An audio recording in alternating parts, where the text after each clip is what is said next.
Call the meeting to order. Please stand for the Pledge of Allegiance. Allegiance to the flag of the United States of America and to the republic for which it stands, one nation, under God, indivisible, with liberty and justice for all. Please remain standing. And last weekend we celebrated our 250th anniversary of this wonderful country. And I just want each of us to take a moment to think about all the relatives, the actual parents, friends who have made this possible, and to understand that it is up to all of us to keep it going by being able to vote.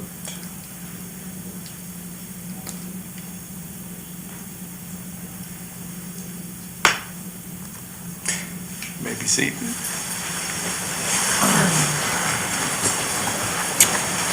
Richard, do you have any announcements? No, sir.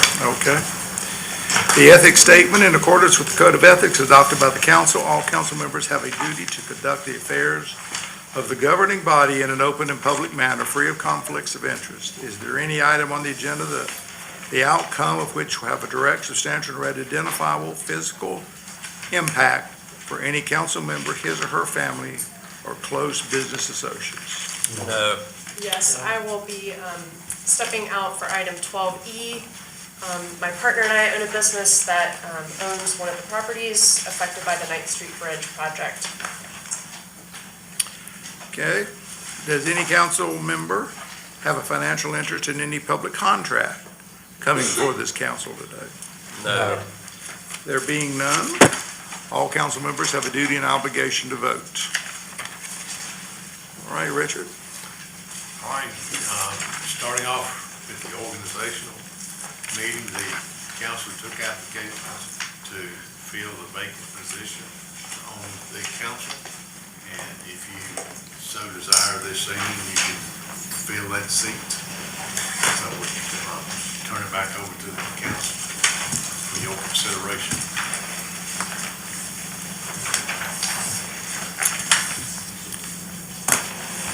So, you got your people filling out? Yes. All right, pass them on down, and we'll pass them over to Wesley and let him Thank you. do the tabulation. I want to express my gratitude. We had 10 applicants for this seat. It's always good to see interest and willingness to serve our town.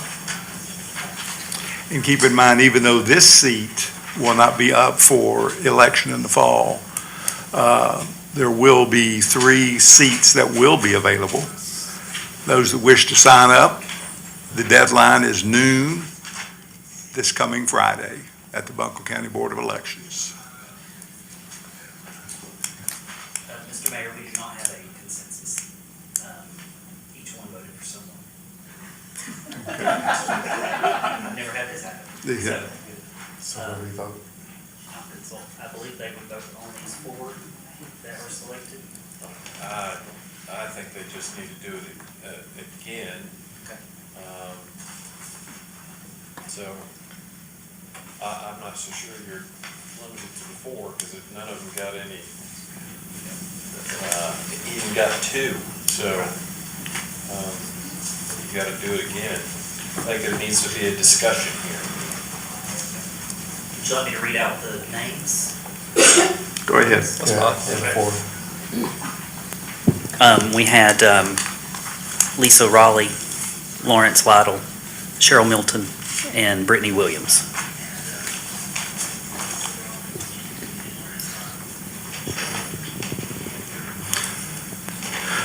Anybody wish to make any comments on any of the candidates? And as Richard pointed out, you don't necessarily have to make a decision right this minute.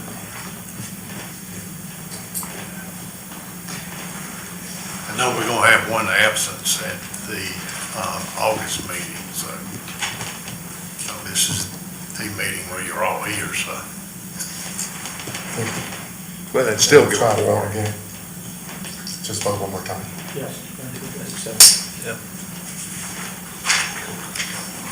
Well, we need some.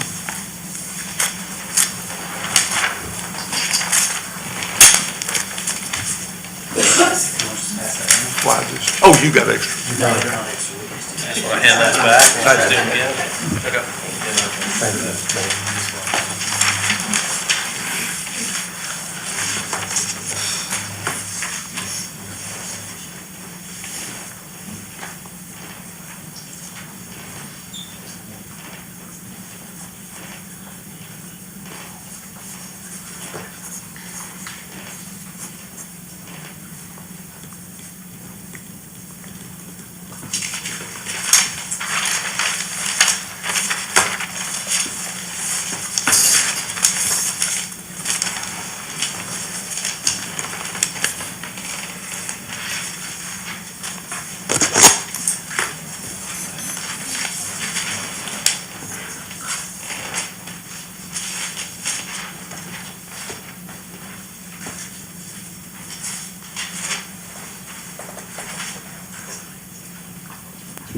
Okay.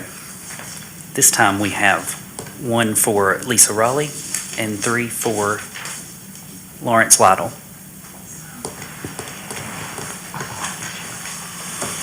Well, everybody okay with that? All right. And I'll So- issue the oath if he wants to. Yeah, if you'll bring up if Lawrence Lytle is here. Oh, also too, folks, people in the audience who've contacted, pull the mics closer to you Yeah. because they're just not being able to hear out back.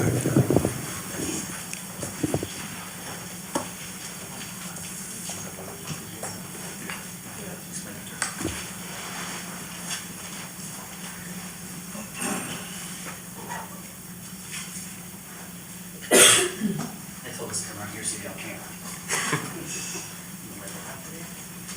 Agree with that? Yes. You raise your right hand, repeat after me. I, Lawrence Lytle, I, Lawrence Lytle, do solemnly and sincerely swear do solemnly and sincerely swear that I will support the Constitution and laws of the United States, that I will support the Constitution of the United States, that I will faithful and bear true allegiance that I will faithfully and bear true allegiance to the state of North Carolina to the state of North Carolina and to the constitutional powers and to the constitutional powers and authorities and authorities which are or may be established which are or may be established for the government thereof, for the government thereof, that I will endeavor to support, that I will endeavor to support, maintain, and defend maintain, and defend the Constitution and laws and the Constitution and laws of said state, of said state, not inconsistent not inconsistent with the Constitution of the United States, with the Constitution of the United States, to the best of my knowledge and ability, to the best of my knowledge and abilities, and that I will faithfully discharge the duties of my office and I will faithfully discharge the duties of my office as a council member for the town of Black Mountain. for the council member of town of Black Mountain. So help me God. So help me God. Congratulations.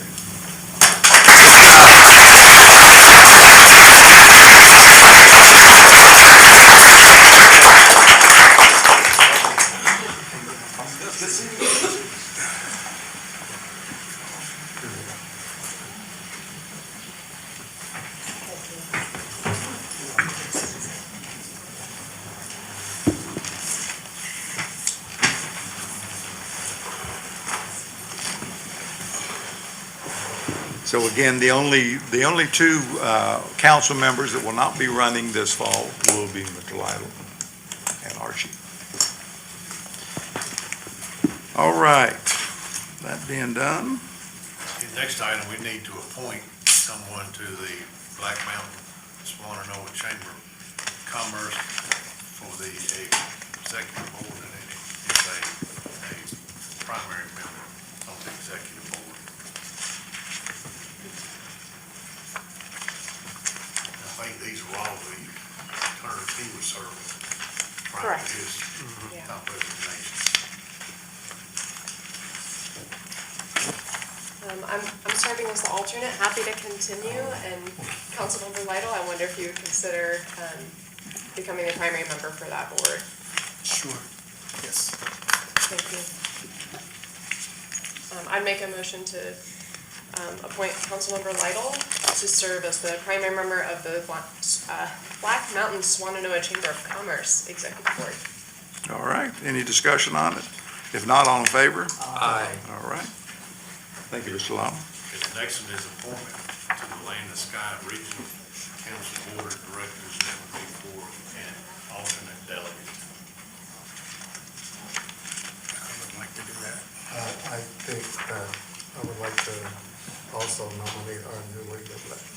appointed Councilmember Lytle as the alternate delegate for the Land of Sky Regional Council Board of Directors.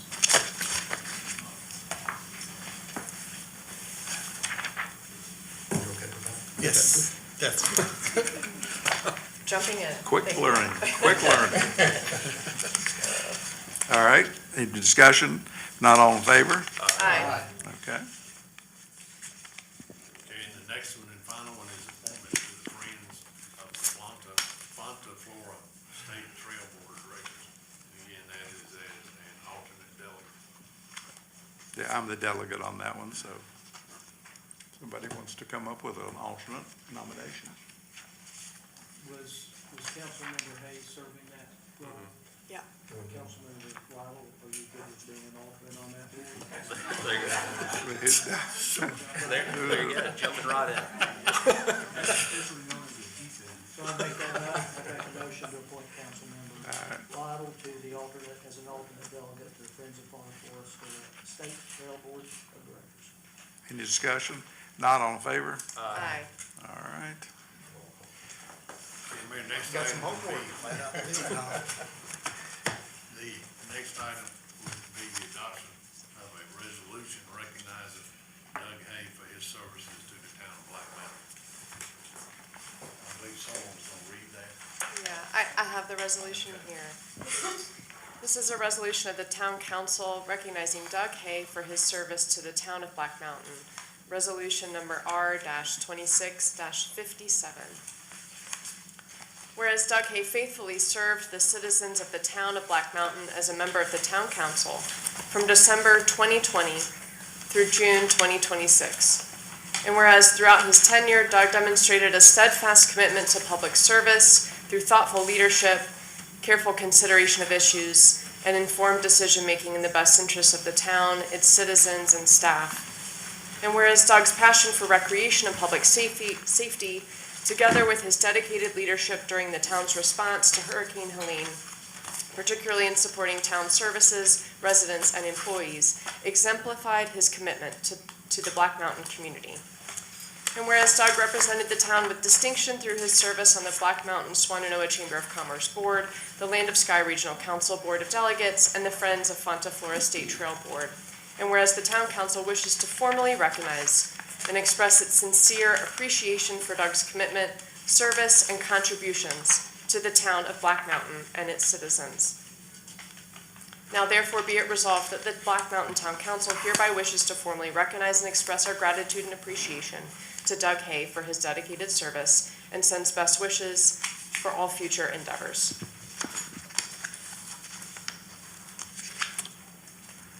Any other awards recognitions? I believe we'll You have move to to have a it. vote to. Oh, you want to vote on it? Okay. Make a motion? Someone make a motion. I'll make a motion to approve the resolution. All right, all in favor? Aye. All right.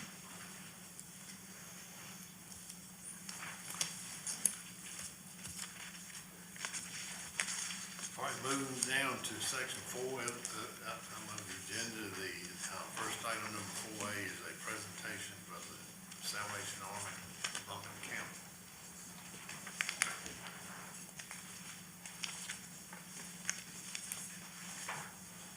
Good evening.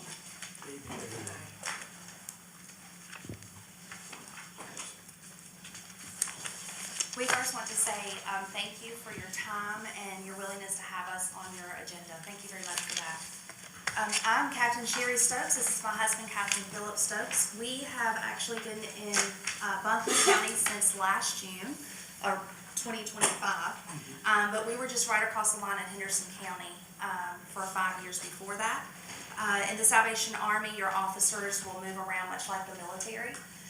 So we spend a short amount of time in each place. And so we've been serving here for about a year now, and we just want to make sure that your community is aware of the services that we offer. So we've prepared a quick slide. We're going to review that. We were established in December of 1890. So that's a pretty big deal for Buncombe County. Our first meetings were held in an opera hall near the courthouse. For more than 135 years, we have been serving Buncombe County. The Center of Hope, which is our shelter, was established on Haywood Street in 1979. We are currently serving 65 residents. We have capacity of up to 80. We also serve during our Code Purple time as well. Our mission, we're going to get into that just a little bit more. Our mission is to preach the gospel of Jesus Christ and meet human needs without discrimination. We are a faith-based organization. Next. So this is some of the services that we can offer to your community members. We have emergency food assistance and pantry services, rent and utility assistance, so also mortgage assistance as well. So we've experienced many homeowners are struggling financially, especially after COVID, and then Helene. We still have families that are recovering from that. So mortgage assistance, energy assistance, food assistance. We get food in from Manna each week. We load and unload our trucks, we stock our shelves, and then we pass out food. Most of the time we see about probably ranging between 70 to 80 families every Tuesday, Wednesday, and Thursday. So that's a lot of people. We partner with a lot of different agencies that their case managers come to our location to pick up food for their individuals as well. Homeless prevention and case management. As you may know, inside the city limits of Asheville, there are a lot of homeless. Our program is 90 days to 2 years. We have an 85% successful housing rate. That is amazing. That number, one more time. That number, one more time. 85% successful housing rate. So that means that 85% of our residents are successfully housed. Whether we have a lot of seniors that need constant care, so we provide them with resources for nursing home locations, several other locations that we have, but 85% is amazing in this economy. And part of that is we work with the individuals because each client's situation is different. A lot of them come in, they have nothing. They don't have their basic ID, Social Security, so we start with the basics. Then we figure out a way to get them some type of supplemental income. They have to do the work on their end to go and help themselves doing that. And so it's that intense case management piece. Then once we do that, then we can see what the actual needs are and begin to connect them with some type of sustainable housing. And also employment if we work with other partners in the region. So our staff, like she said, we've been here a year. Our staff has had that success rate prior to us getting here. And what we're recognizing is nobody knows our story. And so being able to come and have the opportunity to talk to each and every one of you and then the citizens of Black Mountain is an opportunity to tell our story. So it is a big deal that we're able to take those people from where they are and get them better off. And you also need to know that some of our residents come in bad health, whether that's physical or mental. And so it's our responsibility to get them the resources that they need to become sufficient and stable. So emergency shelter support, which is what we mentioned earlier. Again, we do open during Code Purple. This past season, we housed 60 people during each Code Purple event. So as you know, Code Purple is by the weather. So at each night, it was 60 men, right? Men, yes, only men. We have one of the lowest low barrier shelters in our community in Buncombe County, but we still have restrictions on who we can allow. Because we have men, women, and children. We house families. We have separated family rooms, even for Code Purple individuals as well. Also, youth, family, and senior programs. And a lot of these programs, we have to go to them, so that way they are not just coming to us because transportation can be an issue. As I mentioned earlier, we are faith-based, so we do have worship services. We offer spiritual and emotional care. We are actually qualified for spiritual and emotional care for emergency disaster services. Disaster relief and recovery assistance. The Salvation Army was the largest disaster response team that was in Western North Carolina during Helene. For mass feeding. Yes. That is our niche in disaster response. And it was a big deal. We were in Henderson County at the time when Helene hit, and we were able to house all the response units there at the Henderson County location that eventually moved over to UNC Asheville after that. So the response for all of Western North Carolina was based out of Hendersonville and then based out of University of Asheville, which is a big deal because usually in those response units, they are away from where the actual incident occurred for safety purposes. So to have it in the same region is a big deal. And when he says response units, that's like our mobile canteen, so a mobile kitchen. And each one of those mobile canteens, you can cook inside the canteen, like almost like a food truck, and you can serve 1,000 meals per meal. So for breakfast, 1,000, lunch, 1,000, supper, 1,000. Next, please. All right, so we covered some of our homeless shelter beds that we have, the availability, so approximately 80 beds. For funding, we keep it around 65, that way we can maintain safety within the shelter. So 65 residents with our employees as well, along with a security team that we've also hired. Safe shelter for men, women, veterans, and families. As I mentioned, we have the family rooms available. We don't, in most shelters, you'll see that they separate families. If it's a couple, you'll see if there's a male involved, you'll see that the male has to go stay with the men. In our facility, we don't do that. We have both parents together with their children in their own dorm. Yeah, and currently, and as an example, we have a gentleman with his child there. He's a single dad. He's a single dad, and they don't have to separate. Daily meals, 3 meals a day, essential hygiene resources, case management, housing placement assistance, focus on long-term stability and self-sufficiency. That's where we want them to be. We want them to be able to be sufficient and good community members. Yeah, so many of you may have seen the report on WLOS or the Asheville Citizen Times about the potential closure of this said shelter. We are not closing. We are pausing the services so we can secure the funding. 2 years ago, the COC for Buncombe County granted us a little bit over $2 million to fund the shelter. The shelter is $1.2 million to operate a year. They funded that. The funding ran out June 30th. So we are pausing our services come November 1st, our day-to-day operation services. However, Only in the shelter. only in the shelter. However, in that pause, we're going to still provide the shelter for the Code Purple and the winter season. So even if it gets cold, there'll still be a place to go. And like she mentioned, last year we housed about 40 men. Because of this, we get to house 80. And 60, I'm sorry. And then in Buncombe County, that was the largest population of trying to find someone or a place for men to go with that. So we're able to provide that service. And in that gap of the pause, then that's when we're really going to try to secure the funding. So come May 1st, when Code Purple ends, we'll pick services right back up where we left off. All right, we also have a community center, so we have 2 separate locations for the Salvation Army. We have Haywood Street, which is where our admin and Center of Hope is, and then Haywood Road, which is where our church and community center is. And the community center is just that. It is for the community. We serve as a primary location for worship, fellowship, and community engagement. We host youth activities, community programs, and seasonal outreach efforts. We provide a welcome environment for families and neighbors throughout West Asheville. So something fun that we're going to be doing is Fireside Fridays in the fall. We're actually going to have a fire pit outside. Yes, we've had it all approved by the fire department. We're going to have a fire pit outside, and we're just going to invite people that are walking by to roast marshmallows with us and just have conversations. And also our food pantry that was mentioned is also located on this property. All right, and then of course, everyone knows the Salvation Army by the ringing of the bells at Christmas time. But we also have another program, it's called Angel Tree, and that's where we provide Christmas gifts for families. And our program is a bit different than most. It is actually a toy shop, so parents have the dignity of coming in and picking out their own gifts for their children. And that's for any Buncombe County family, resident family.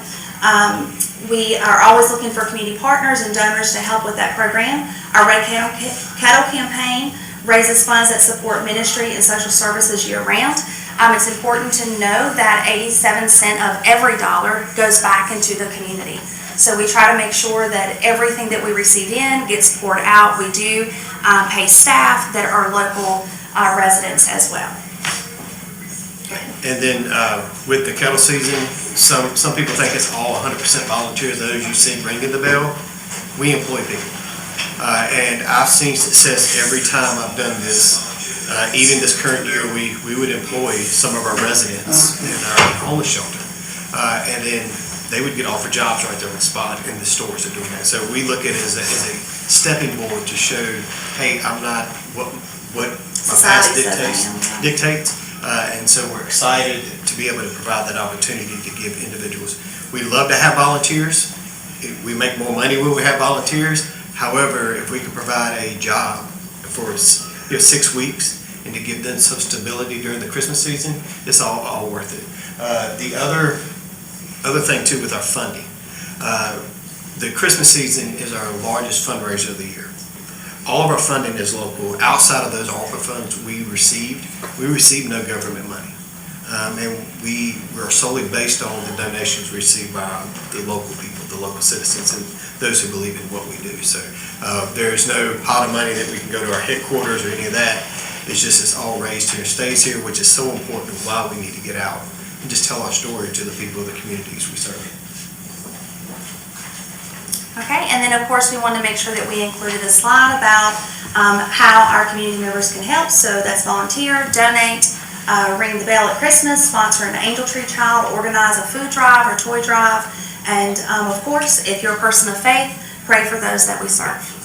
And we'd like to ask you if you have any questions. Appreciate the service you offer. Absolutely. Thank you. Thank you. Yes, So needed. yes. So thank you It for is quite showing a up. privilege. Appreciate you. Well, and I deal a lot have for years with St. Vincent de Paul. And another organization, not as large as your organization, doesn't reach quite as many people. But we are seeing a very large increase in requests for aid, for all types of aid. Just since Helene, our food requests have increased 300%. Wow. 300%. Don't get me talking about too much, I'll start crying. Good. We have a lot of people that are in need. We have a lot of families that are really just trying to maintain. And they need organizations like St. Vincent de Paul. They need organizations like the Salvation Army, churches that come together and help the community. First aid. Yes. Ours is more first aid, yours is more first aid, and also stepping stones, as you were saying, to try to get them involved in the community again. So we thank you for what you've done. Yes, sir. Appreciate you coming. We'll leave a packet with each of you. Good, Our good. business cards are with that, so if y'all come across anyone that is in need of assistance, emails on there, cell phones on there, just feel free to give us a call. Having been a salesman all my life, you gotta ask for the order. Thank y'all again for the opportunity. Yes, Thank you so very much. much.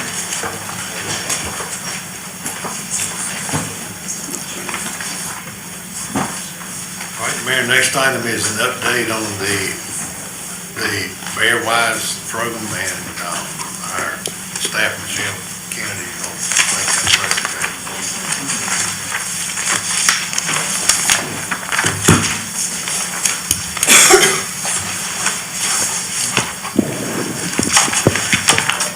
Good evening and congratulations on joining town council tonight. So we were asked at the last council meeting to start to put together what the plan was going to be for the town of Black Mountain as it relates to how to protect residents, how to protect bears, how to do all of those things. So I'm just going to quickly read through this. We've got a couple of folks from our advisory group that are going to speak to you briefly and just kind of catch you up on where we are. In an effort to protect people, property, and bears, and in alignment with BearWise and the North Carolina Wildlife Resources Commission, staff has implemented the following initial steps. And they're really two categories. So there's citizen engagement, and one of the things that came to light really quickly is that the town of Black Mountain has had for many years a neighborhood that is a recognized BearWise community, but it had never been fully embedded into the town as a whole. And so members of this group, Russell and I have met with them a couple times, and what we did was members of that group who've been doing this in Black Mountain for some time have become our inaugural advisory group as it relates to the BearWise program, and two of them are going to speak to you here in just a minute. So that advisory group will work alongside town staff to establish a community action plan that includes community-based educational programming, outreach materials, establishment of bear sighting encounter protocols, and other BearWise practices. And the goal really is to work with town staff in helping Black Mountain become a recognized BearWise community. And they will for sure correct me if I'm wrong, but I think Hendersonville is the only recognized Bear-wise community currently. Is that right, I think Montreal. Kirsten, technically? Yeah, so it turns out, there are a lot of communities that say they are Bear-wise communities, but Hendersonville is the only recognized one. Then the second part of this is really around Bear-wise ordinances. So we had, as we were having these conversations with both the group of folks in town and representatives from the North Carolina Wildlife Resources Commission, we recommend establishment of ordinances that are consistent with existing ordinances in the city of Asheville and Buncombe County. And that is largely to just provide consistency across the county as a whole. It doesn't make a lot of sense for us to go out and do something completely different. Many of those ordinances have been in place for some time and are recognized as good practices. There are some that they're still tweaking, but as a general rule, kind of looking to mirror what they're doing, what Hendersonville's doing, and what Buncombe County's doing. So these ordinances include trash regulations, nuisance and wildlife feeding ordinances, and we anticipate, the reason we didn't bring something to you tonight, we just got the advisory group together. We've had our first meeting, and we really want this to be a collaborative effort with the advisory group and with members of the North Carolina Wildlife Commission, and to take a look at the municipalities around us that have good practices in place that are working well. For example, there's a lot of conversation around trash receptacles, right? What do we do about that? And there are many different ways that that has played out. So we need a minute to kind of wade through that, see what makes sense, what is practical as it relates to that. So that is one of the things that we hope to bring a deeper conversation to you all with in August, is bear-resistant trash container requirements, time restrictions on placement of trash that's placed out for pickup. If trash is left overnight, it's just welcoming this to continue to happen. Construction site trash containment. A lot of times people don't think about when you're on job sites and folks are working there and throwing their lunch in and doing all these things, that creates an issue. What our wildlife feeding protocols will be, and pretty much everybody that's doing this well has a progressive fine system that starts out with education and kind of warning and helping the community understand what the expectations are, but with repeat kind of behavior after significant attempts at education. And then there is a financial penalty phase that kicks into place. And so you have a carrot and a stick, as best we can understand, with the communities that have done this well. And most of them say they haven't had to do a lot of that. It really is the educational piece that has made the most significant difference. But with that, Russell will be the primary staff person connected to the Bear-wise Advisory Group. It marries with what he is doing both from a zoning standpoint, it marries with our adoptive comprehensive plan, it marries with looking at us becoming a Main Street program, and so it fits best in his wheelhouse. I'll be there to support him, but he'll be the primary staff liaison. And with that, I'll invite Kirsten Hall and Jill Bielowski to come up and talk for just a few minutes, unless, Russell, you wanted to add something. Let me just ask a couple of things, just to Yeah. make sure you've got this committee, which is great. Yes, sir. We finally needed it, it's recognized. I just wanted to get some ideas on how to make it sustainable. Yeah. So one of the things that we know is a lot of the materials for like an educational campaign are available to us free of charge. We also have already, this group has already had conversations, because they've been doing this a lot longer than Russell and I have, as it relates to Bear-wise. There are grant opportunities that are available to help us with kind of consistent funding along the way. The biggest piece, as I understand it, to really kind of make this a sustainable thing really comes down to the trash processes and the trash receptacles. And there are a lot of different ways they do it. Some places do a voluntary program, some places do essentially like a trash can rental program. We have some folks in town that are already using Bear-wise receptacles. So we just need to dig into that a little bit further. It's also important to us that we are doing this from a place of equity. So if there are folks in town that don't have the resources, for example, to go out and procure a trash can that's bear resistant, we need to take a look at what's available to us, or what we can bring in that makes that available for people at the lower level of our income spectrum. So A rough estimate of what a bear-proof container, So 80, 90, 100, 200? I'd say, and Kirsten may have a number that I don't know, but I had a conversation with Public Works Nashville last week, and they had been using one, they've changed out to a totes container, and I believe it's $140. Okay.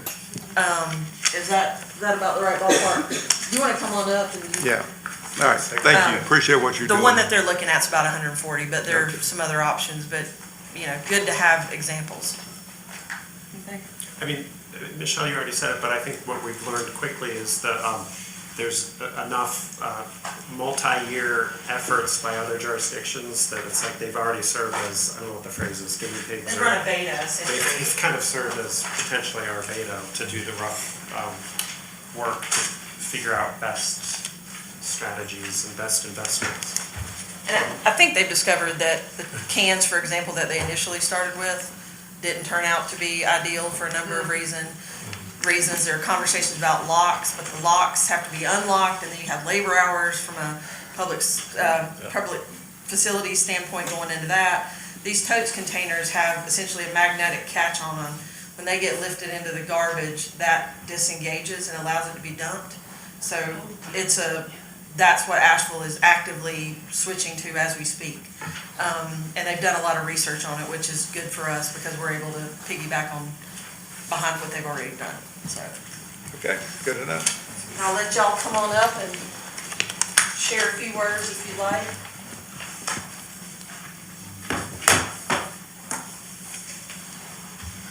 Hello, everybody.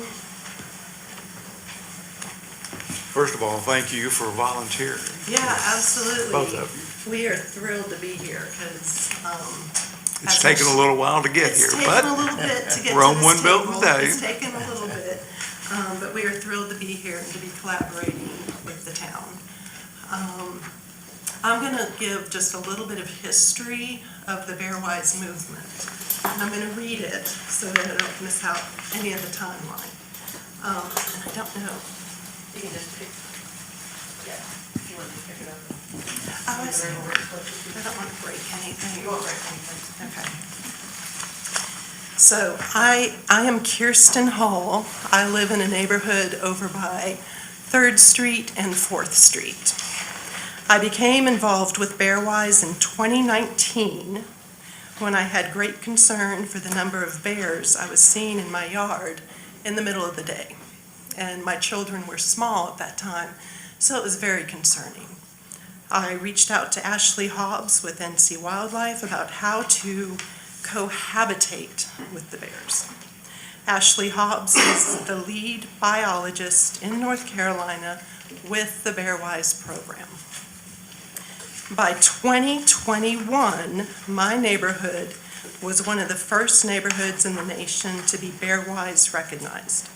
To earn this recognition, we had to set up a committee, educate our neighbors on the 6 basics of Bearwise, track activity, and set up an alert system for our neighborhood.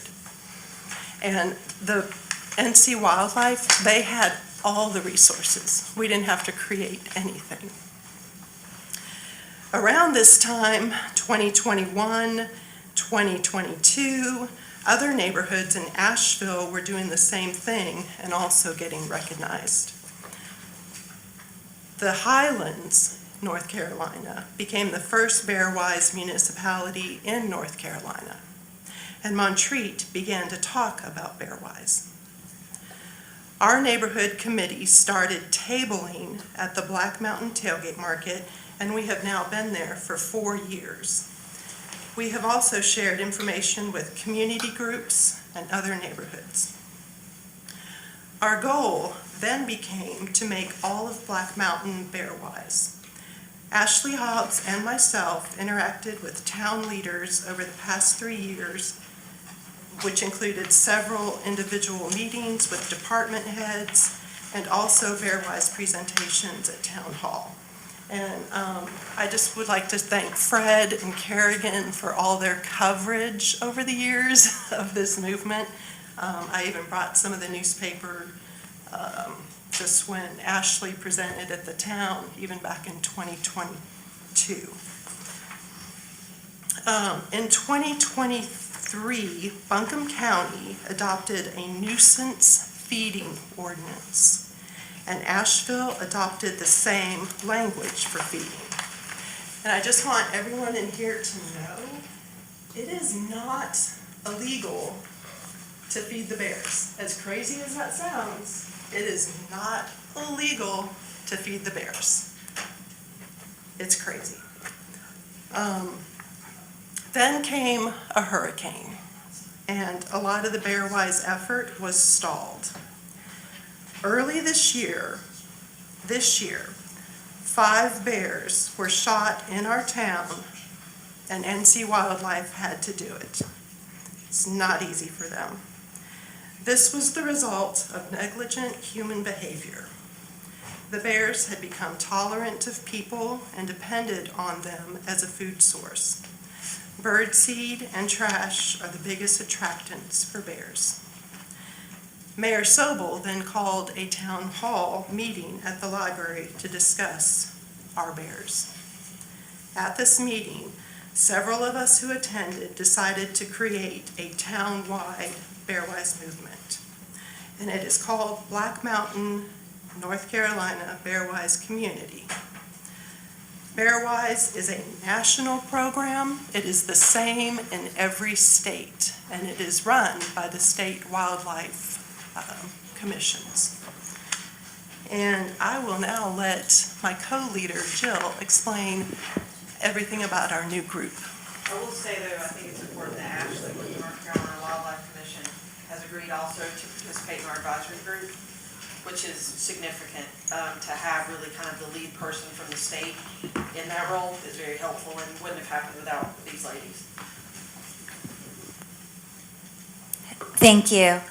Hi, I'm Jill Blowski, and congratulations, Councilman Lytle. I would like to say thank you again to the council and the planning department for moving forward to reduce the risk of dangerous bear encounters and more bear killings in Black Mountain. I think we all recognize that facilitating responsible human behavior around trash and feeding wildlife is the only solution, and now is the time. Our group of experts comprises local Bear-Wise educators and biologist Ashley Hobbs. For my part, I've coexisted with bears for many years in Black Mountain as well as in Colorado, where I was a member of our Save Our Bears group and attended presentations on reducing conflicts with bears. I also worked for other wildlife groups to minimize conflicts with animals deemed nuisances and helped Boulder City Council pass ordinances protecting wildlife. Our group is committed to collaborating with you both in ordinance passage and in helping with the vital community outreach and education required to ensure that they succeed, the ordinances succeed, the effort. We also want to make sure that all of our first responders are trained in Bear-Wise, see the ordinances are enforced in our town, and eventually have all the neighborhoods following the programs so that we can be officially recognized as a Bear-Wise municipality. This will bring Black Mountain positive publicity rather than more negative publicity and public outrage if we were to kill more bears because we failed to stop citizens from feeding them.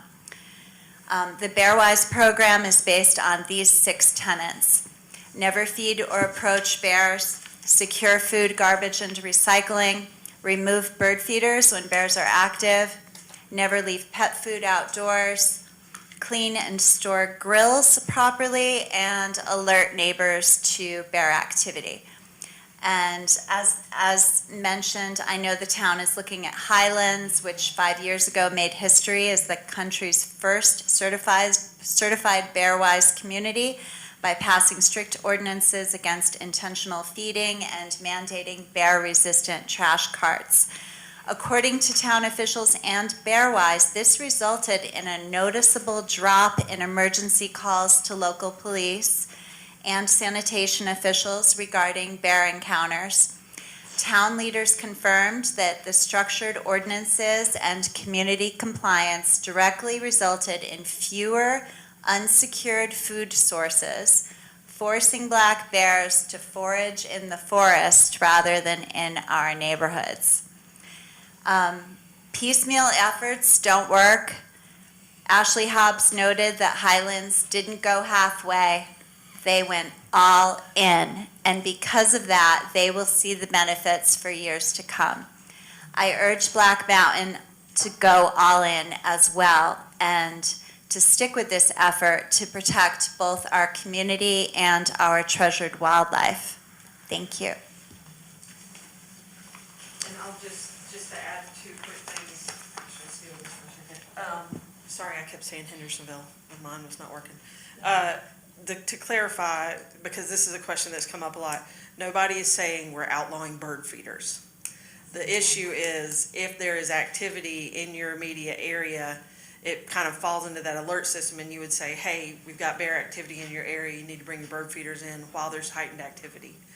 And I'll also say that we joke in the office that Ronnie McAbee is the bear whisperer. We have a group text thread of just like pictures of violations and things. He probably sees 8 to 10 a week, just out and about. And so it's more significant than I think most people realize if you're somebody that's out in the community all the time and seeing it. So we're very excited about this. We're very excited to be working with you all and grateful for the knowledge you bring to this. So I appreciate it, and we're happy to answer any questions. Thanks for clarifying that, Michelle. One of the things that I learned in this past, since we've had our meeting, which I don't think a lot of people completely understand, and that is, it's not so much of just that we're not trying to share some bird seed with some of the bears, but that the way the bear goes ahead and reproduces, that the eggs are fertilized, stored, and when fall comes, they go ahead and she drops an egg in direct proportion to the caloric intake that she has had. So that, and I'm just going to throw this figure out, I'm not saying this is the exact figure, but it gets the point across. She ingests 50,000 calories, she drops 1 egg. She ingests 100,000 calories, she drops 2 eggs. She drops 150,000 calories, she drops 3 eggs. And that's the reason why you're seeing so many cubs now, is because mama, she's got plenty of food for the babies. One last thing, and I'll let y'all go, but that, I like this idea of the education, We definitely need to respond to the people that violate whatever the ordinances that this board passes. Because I don't want it to be a Gestapo thing, We don't want to go out there and find somebody and then gotcha, and then fine them a bunch. No, we want to try to educate them. However, if that doesn't work, we got to have a stick. And so that's what you're going to be working on and coming up with the fines. Anybody else got anything? Thank you for your work. Thank you. Yes, thank you. Appreciate it. Thank you. Thank you.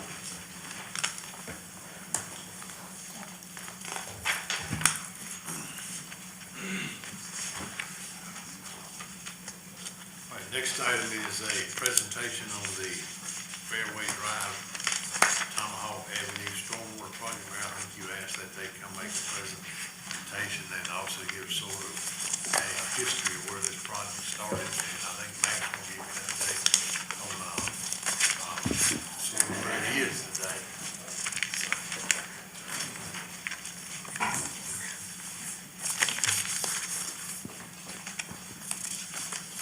Congratulations, Councilmember Lytle. Thank It's good to see a new face up there. So I'll let Ann sort of start off with sort of the history of the project and its place in the Stormwater Master Plan, and then I'll take over and do some of the stuff on the project performance thus far. If you could hold your questions till the end, that would be appreciated, just so we can get through. And some of your questions will probably be answered during the presentation. Thank you, Matt. Can everybody hear me okay? Okay.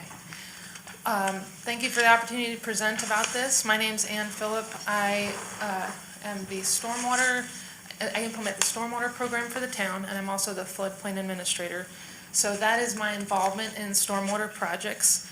We had a great effort, which was a stormwater master plan update in 2022. And as part of that, we had a stormwater survey that we sent out to all residents to ask them where their They were seeing issues in terms of stormwater throughout the town. So I would say my involvement in this project is very much on the front end, planning, thinking about how to match these potential projects with grants was part of my supervisor's position, Jessica Trotman, when she was here. And then on the permitting end of things, I'm a certified floodplain manager, and I permit any development that happens in the regulated floodplain, the special flood hazard area in the town of Black Mountain. So that's also my involvement in this project. And I have a presentation here that is actually the same presentation that I gave to the funding agency, Buncombe County Subcommittee for Energy and the Environment had sponsored the Buncombe County Clean Water Fund. And we were the recipient of that grant in 2024. And I recently presented to them about the status of the project on May 15th during their quarterly meeting. So this is that presentation, and I just thought it would be appropriate and we could work through the reasons for the project and see a little bit more about the history. So the Buncombe County Clean Water Fund was established to engage local nonprofits and government organizations to improve water quality in Buncombe County. This fund supports Buncombe County's strategic plan vision of high-quality air, water, farmland, and renewable energy for future generations. And I certainly let them know when I was there at their subcommittee meeting. We're very grateful to the Energy and Environmental Stewardship Subcommittee for their award of $75,000 for the Town of Black Mountain Fairway Drive Stormwater Diversion Project. So I mentioned the 2022 Stormwater Master Plan update. This is a screenshot of an ArcGIS online map that was composed of a lot of different data points. These data points were incorporated from the stormwater survey of that year for residents of Black Mountain to say, hey, you know, this intersection always floods, there's this culvert always gets blocked. You can see the different issues that were located there. The wavy blue lines, that's a flooding issue, and you can see here at the intersection of Tomahawk and Fairway that there's 1, 2, 3, 4, 5, 6, 7 flooding problems identified and a blocked culvert. And I actually spoke with the two, you see there's two that are directly on parcels there, 602 and 604 Tomahawk Avenue, and I spoke with one of the property owners there soon after this master plan was kind of in motion, specifically about the problems he was experiencing and at this location, and I'll show you some pictures of that. So you can see here, this problem was identified that if we could daylight the outlet to the golf course, which I'll show you what I mean about that in just a moment, we would be able to allow the conveyance of the flood of the stormwater that comes down that was flooding these two houses. So it's all of this information is available online on the town's website. The 2022 Stormwater Master Plan update is there as well. This is number 5. It's called Fairway Drive, Tomahawk Ave to the golf course, ditch diversion with potential flood storage. So it's a really cute, snappy, short name. But it's essentially, this is a description of what would be helpful, which is better conveyance of stormwater, alleviation of the blockage, and a way to have the stormwater actually be treated as well. So here are some photos when I met with the property owner in 2022. This is the ditch on the north side of Tomahawk Avenue, right before there's a culvert that goes under the street, and then I'll show you where that goes later. There was also a swale behind the property line that was completely filled in. I didn't think about where the little laser pointer is on here, but basically you can see that this used to be a ditch on the right, and now it's pretty flat at the top, meaning that all the sediment has settled in there and filled the ditch. It's no longer a good conveyor of stormwater. And the ditch on the left is filled with leaves and can easily block up that pipe. So, okay, so this is where that pipe used to discharge. So the pipe goes under Tomahawk Avenue, past these property owners' property. That's the golf course. There's nowhere for it to for the water to go. It's essentially, I think there was at one time, but this is the condition that it was in 2022. There was a pallet or two over top of this hole so that people could get out of their backyards. But basically this hole was the result of all the water coming from that pipe through across Tomahawk Ave and just churning the sediment because there was nowhere for it to go. And here's some other pictures of that. I actually tried to unclog it at one point with a shovel, and it turns out that is not actually possible. This is a systemic problem. It's a larger problem than just one shovel will fix, as I learned. So we had an engineer design this project to include a stormwater wetland, which would be able to capture and treat and hold a 1-inch rainfall event for water quality. So within a 2 to 5 day drawdown, it would eliminate 85% of total suspended solids in that water. And as we just saw, there was a lot of sediment coming down, even just from the swales that weren't being maintained. And sediment is the #1 pollutant in waterways in North Carolina. It's a problem for a number of reasons. One is that when it enters a stream, it can settle and basically smother everything that lives in the creek bed or in the riverbed. Another reason is that sediment is a way for pollutants to travel into the stream. Pollutants can adsorb onto the outside of little particles of silt, and then they travel into our rivers, and now you've got pollutants in the rivers. Sediment smothering organisms and other pollutants there as well. That's actually one of the impairments for the Swannanoa River, is the Benthic community is compromised. So, and then we also wanted to upsize the conveyances, so the way that the water gets through the area for a 10-year event, to carry a 10-year event, and to reduce the flooding to the structures between Tomahawk Ave and the golf course, and then just improve the existing swales that I showed you to better control the runoff. So this is a plan showing here, basically improving those swales in blue that curve around behind that first property on the northeast side of the Tomahawk Ave. Replace the existing 15-inch diameter pipe that goes across Tomahawk Ave with a 24-inch pipe, so improving conveyance there, and then having somewhere for it to go. So that's the other part of it, was to design a place for the water to go and be able to settle in, because all of this is still moving quickly through these swales. So the design was to bring it down to a stormwater wetland, which you can see in those concentric red circles there, and then the overflow would go to the Tomahawk branch, and meanwhile everything gets to settle and soak in. These are the plans, basically.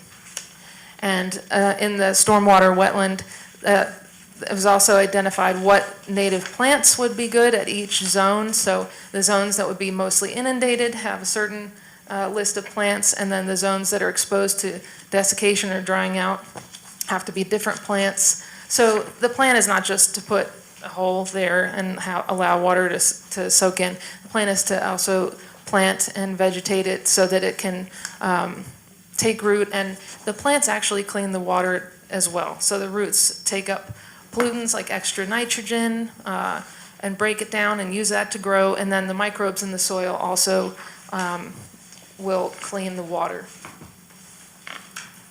So you can see here, this is the other way that I was involved in this project, which is the special flood hazard area for Tomahawk Branch extends to those light blue lines, one on either side of the stream. And within there, the stormwater wetland actually intersects what's called the non-encroachment area, which is the place that the area of the stream, of the area of the special flood hazard area that needs to be reserved for the 100-year floodwaters to be conveyed. And so since that work was being done in the non-encroachment area, we required a no-rise certificate from our engineer to say that our work was not going to increase the base flood elevation at that location. So our original proposed timeline was July through December 2024, mapping and evaluating the existing condition and design and permitting. We foresaw, I'll just skip forward to say, basically, we foresaw being finished by May 2025. But the actual timeline, of course, was different. We had a scope of work by August of 2024. Soon after that, we had Helene. We were able to get an engineering assessment in 2025, February, and a conceptual plan in March of 2025. I spent a good bit of time working with those two property owners, communicating with them about what the plan for the project was and what we needed from them. Initially, we thought we needed like an easement document that they needed to sign, and there was some back and forth about that and what it would need to be like. But then it was discovered that there was a utility easement already in the plat, so the town adopted that by resolution later that year in December. So the utility easements are there for that pipe that goes between the two properties, 602 and 604 Tomahawk. And again, we also coordinated with MSD regarding the sanitary sewer lines in the area. Some of them are very old, and you have to do certain things to protect them and not crush them. And then from there, that's kind of where my involvement ends, and we transition to Matt's involvement in the project. And I'll see if there's anything else in this presentation. So I do have some pictures provided to me by the project manager, Chad, here at the town. He gave me these photos of basically improvement of the swales you can see here, much improved. There's actually room for water to flow through. All of those swales are just on the golf course side of Tomahawk Ave. And these are great pictures that Chad provided me as he was working with the contractors and overseeing the project. There were a couple issues during excavation. There was a clay pipe that was broken. MSD was called. We verified it was not a sewer pipe, but it was an old pipe that routed spring water. These things can be found throughout town. Different kinds of pipes across private property lines. And then there was an unmapped water line that was broken, which had served the golf maintenance shop, but was not marked with the utility locate. So Public Works had to actually get out there and cap that line. And that's kind of the status when I gave this presentation, which I think I had a thank you slide, but that's okay. In mid-May, and I'll turn it over to Matt here for the rest of the story. So as you can imagine, when a water line is hit or when a line that might be a sewer line is hit, those kind of derail the project a little bit. So they had just started on the project when they hit the line that we had to get tested through the MSD. That, of course, takes some time, and they had to move their crews to a different project temporarily. And then when we hit that second water line, they had to do that again. So they've had to put their crews onto different projects. We have reached out to the contractor to see if we can get an updated schedule based on their availability for the project. They have gotten back to us as of today to say that they are going to provide us with an updated schedule. We've given them a deadline to do that. I think, and So no schedule, but that no they schedule, will. but they have told us that they are going to provide one early next week by the latest, and I'm going to press them to do it this week. So as you can imagine, when they have to move their crews, they have to move some of their equipment as well. So they move their equipment off-site, which is what made us press for the schedule itself. And they've had sort of a skeleton crew working it since that May presentation. So they've had 2 or 3 people on site most of the time, and we've been checking it regularly throughout that process. I think Ann pretty much covered most of the project progress itself. Do you have any further questions? Yes, I do. This particular diagram here, it's the one, Yes, sir. and With it the floodplain? shows the ponds out there. When was that presented, or was that ever presented? I don't ever remember it being presented to us. I remember, obviously that y'all came across with this plan, We know that Jessica Trotman is the one that started all this and got all this going. But unfortunately, this board, as best I know, was never abreast of it, was never told about the fact that we would have these large craters in the golf course. And in checking with the golf course didn't. Now, I realize this is water over the dam, but this is one of the things that is very frustrating to a lot of the citizens. Those could have been moved over to the other side, I mean, closer to the cart path, and getting it more out of the field of play. I mean, right now, it's just boom, right there in the middle of the fairway. And so I think that if this board had known about that, I think maybe we could have gone ahead and worked to try to maneuver some of this around a little bit. Well, But we know that. so, just to say that I'm not familiar with the exact process. It was a stormwater master plan that was adopted. It was in there. Basically, the whole premise for the stormwater master plan is that then you find funding and you match it with sizable projects of a similar size, and that plan had been approved. We have been working with golf. We had the golf course represented at the pre-construction meeting, which I also attended, as I mentioned, as a permit authorizer, and I don't know, maybe Michelle has any more to say about that. I mean, I hear what you're saying, and the short answer is, to the best of my knowledge, that would have been in 2022, that the original plan was brought to you all and the components were included in it. Yeah, but none of these I hear you.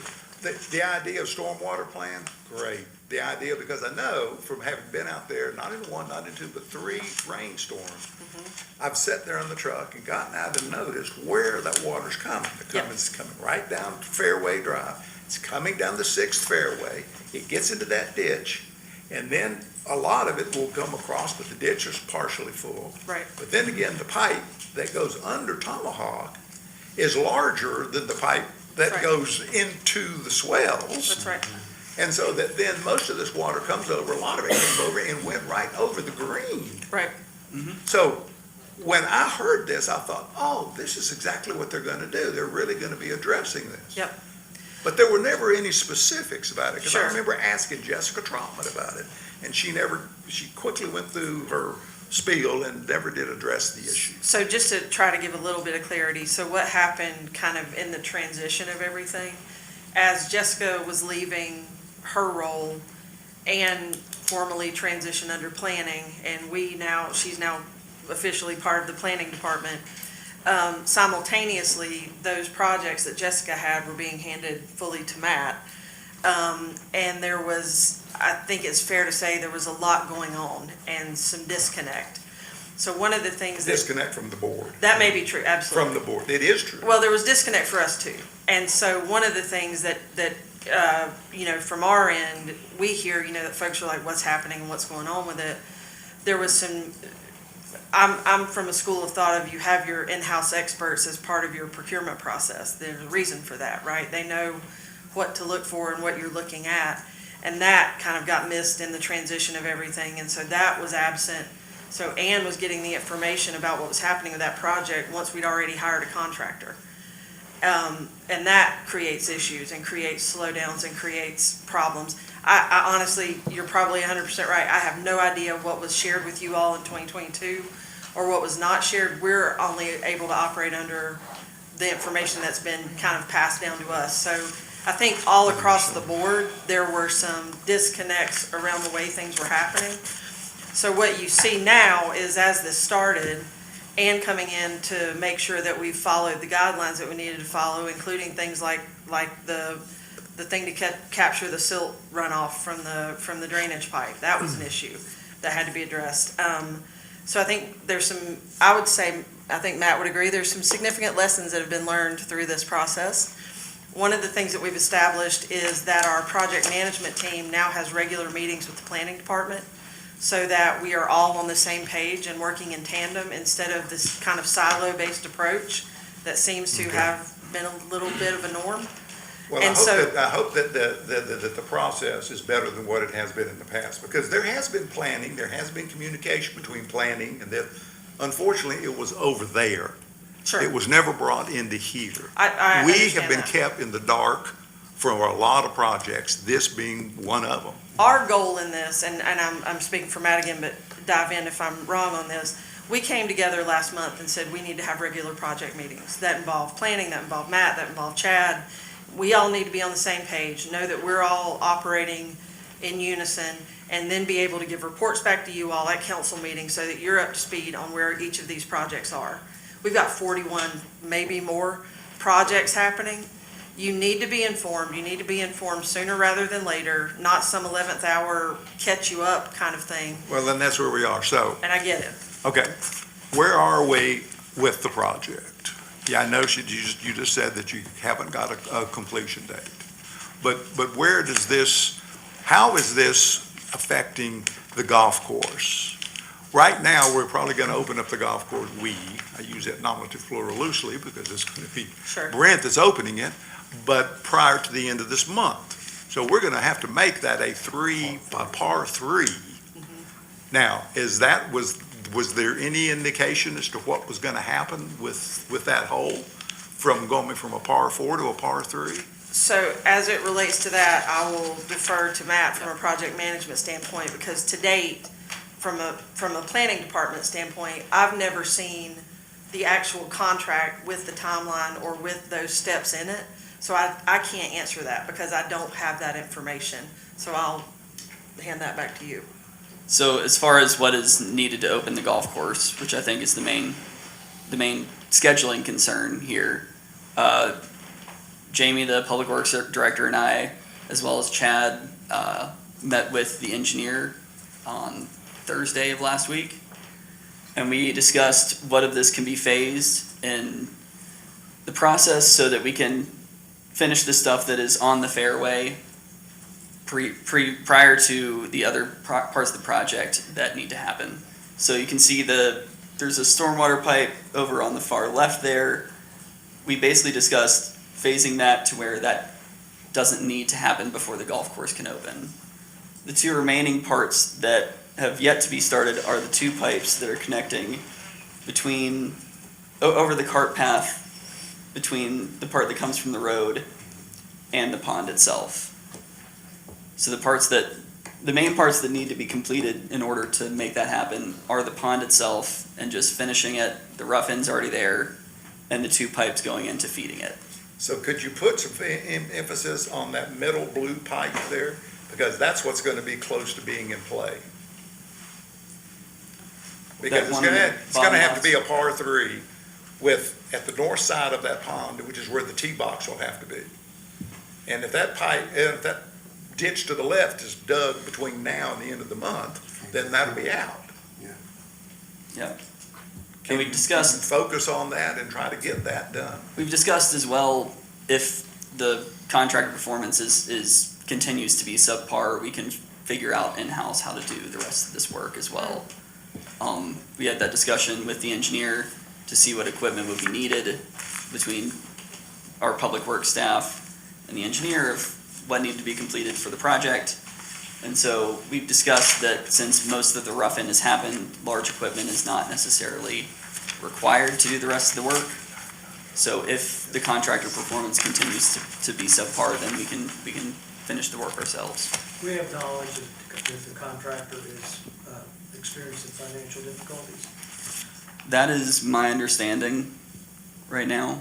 I don't think it's too surprising for contractors to be I don't think it's too unusual for contractors to be experiencing financial difficulties. I heard But that that truck, the dump truck that's been sitting out there, there's a lien on it.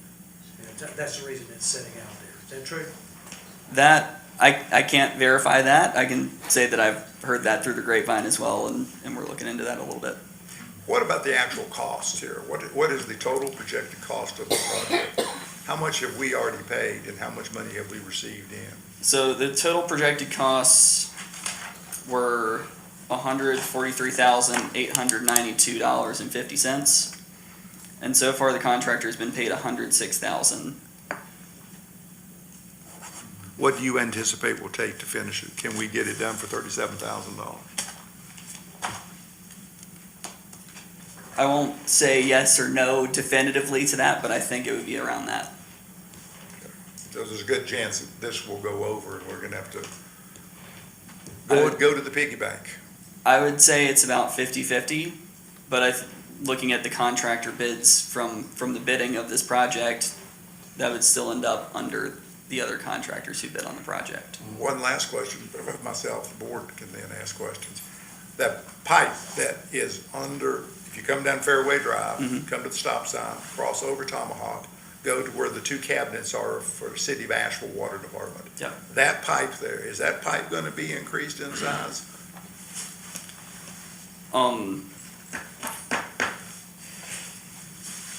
I don't believe so, looking at the engineer drawings, but I can ask the engineer if that was, Yeah, I mean, if that's, like I was saying earlier, that pipe's too small.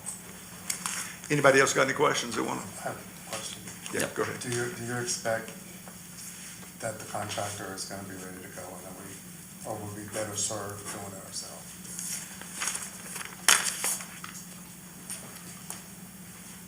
I think we're putting pressure on him right now, and if he doesn't move very soon, I think we'll pull that plug and complete the work ourselves.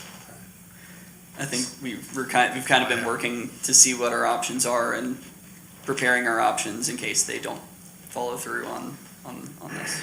So, when this is all said and done, the design of it, will this still, and I know you've spoken to Brent about this, I suspect, will this still be a par 4 with the tee boxes where they currently are? I mean, that's a pretty big deal. Yeah. Do we know that? I mean, when this was designed, was it designed such that the golf course was not ever gonna be the same again?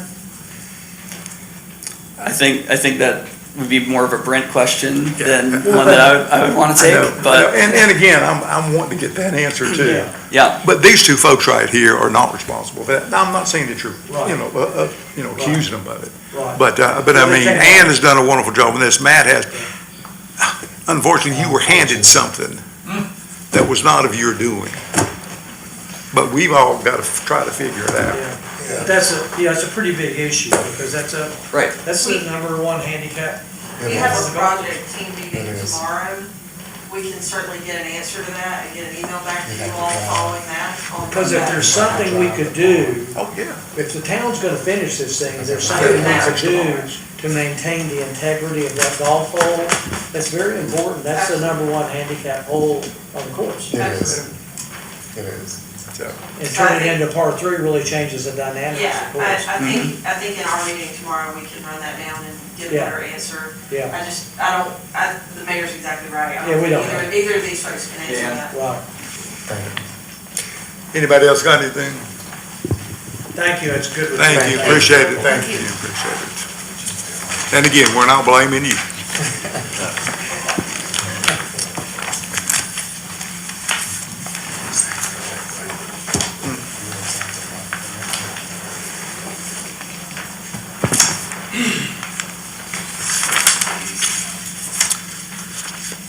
Got a lot of folks that want to talk, sounds good. First, now remember, you got 3 minutes, give your name and address. Matthew DeForest.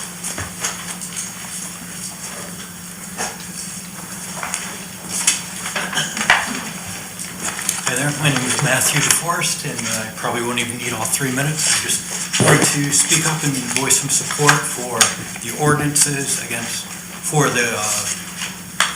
trash, for the in compliance with the Bear Wise organization. I'm not 100% with Bear Wise, but I have noticed that the trash is a very big issue around town with beautiful mountain town with every weekday, a different part of town is covered in trash. On some of the drives that I take daily, can tell trash day just before you even get to a driveway. a lot of these places don't even have receptacles. It's just a bag out by the street. And so where I agree that Bearwise is on the right track, it can get bogged down with whether it's a $300 trash can but I wonder if there's something the town could do before then, just requiring receptacles and, starting small without needing a lot of recommendations that can be just done by the town.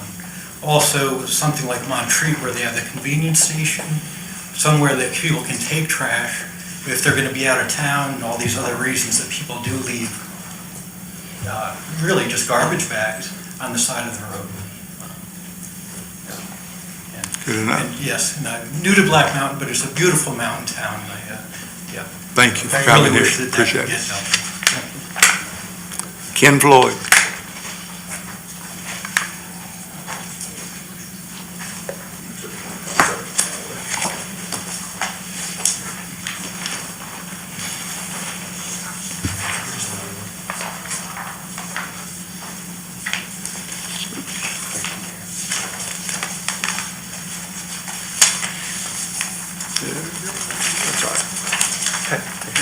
Should have been enough for everybody. Good evening, Mayor and members of council. My name is Ken Floyd. I'm representing the Black Mountain Swananoa Chamber of Commerce. I serve as president, 201 East State Street. Over the past several weeks, the chamber conducted a confidential business climate and advocacy survey to better understand what our business community is experiencing.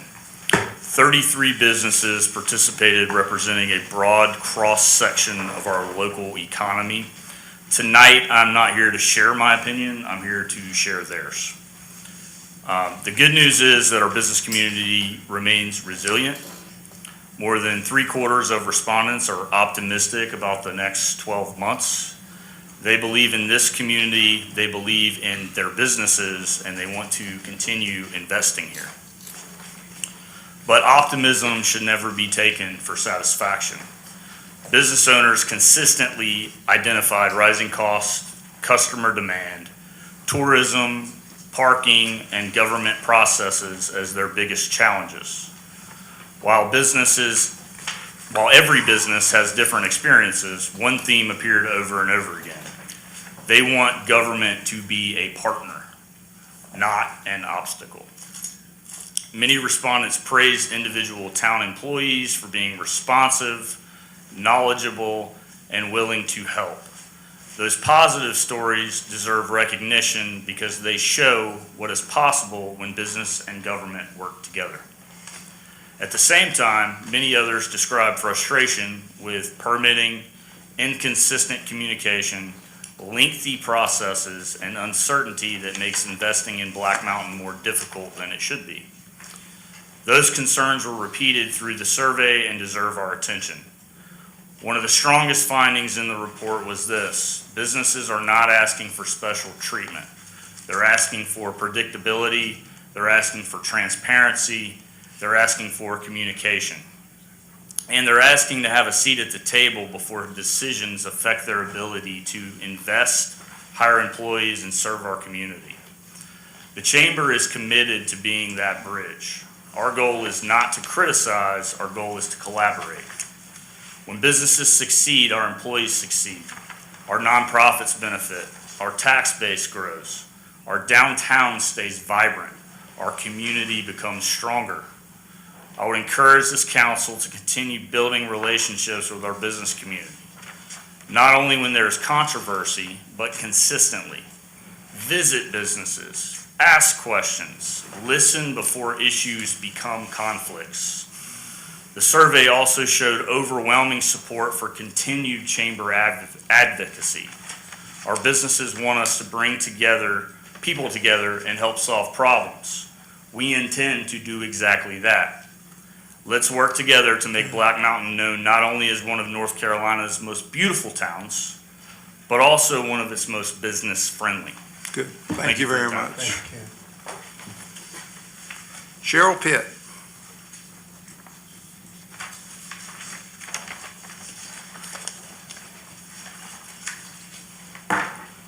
Hi there, I'm Cheryl Pitt, and I'm here also to talk about the bear issues. A little background on me. I'm a retired biology and environmental science teacher and a master naturalist. I've worked as a naturalist for Grandfather Mountain, and now I serve as a volunteer naturalist and educator at the Nature Center in Asheville. So I spend hours every week educating the public how to safely coexist with our urban bears. I also am serving on the town's Bearwise Advisory Council or group. So, you know, I feel so privileged to live here. We have an amazing community. I think all of us live here because of its natural beauty, and our bears are a big part of that charm. But unfortunately, we've had this recent increase in nuisance bear behavior that led to the heartbreaking yet necessary decision to put down those bears. We know from working with bears that really the only way to change bear behavior is to change human behavior. And, you know, bear relocation, I have 3 minutes. There's a variety of reasons, but bear relocations don't work. And if the bear survives, we've just foisted a problem bear on another community. So I'd like to preemptively urge the council to strongly consider the recommendations that will be coming down from the planning department and the Bearwise Advisory Group. We know that you know, if we don't step in and do something now, what will happen is the bears will become more populous, and Mayor Sobel gave us a great lesson on why that happens. They will become more populous. The mamas will be teaching all those cubs to find food in our trash cans. They will be in our neighborhoods more. They will become more habituated to humans, and they will become more aggressive. It is a negative spiral that will happen. So we need to step in, and we need to strongly consider ordinances for nuisance bears to try to turn this around. And we do know that a lot of these ordinances do work, especially, you know, when we take into consideration the parameters of our town. We're talking to the trash department. We're finding out the information we need to make strong recommendations that will succeed in this town. But I just want to commend you for getting this advisory group together, and just say that it's just very important that the town council, the business community, and the residents all continue to really fruitfully work together so that we can address this. We can protect our people, our pets, our businesses, and our property. Very good. Thank you for what you do. Please continue on, because it's not gonna happen overnight. Yeah, that's exactly right. Thank you. Next up, Paul Lofton.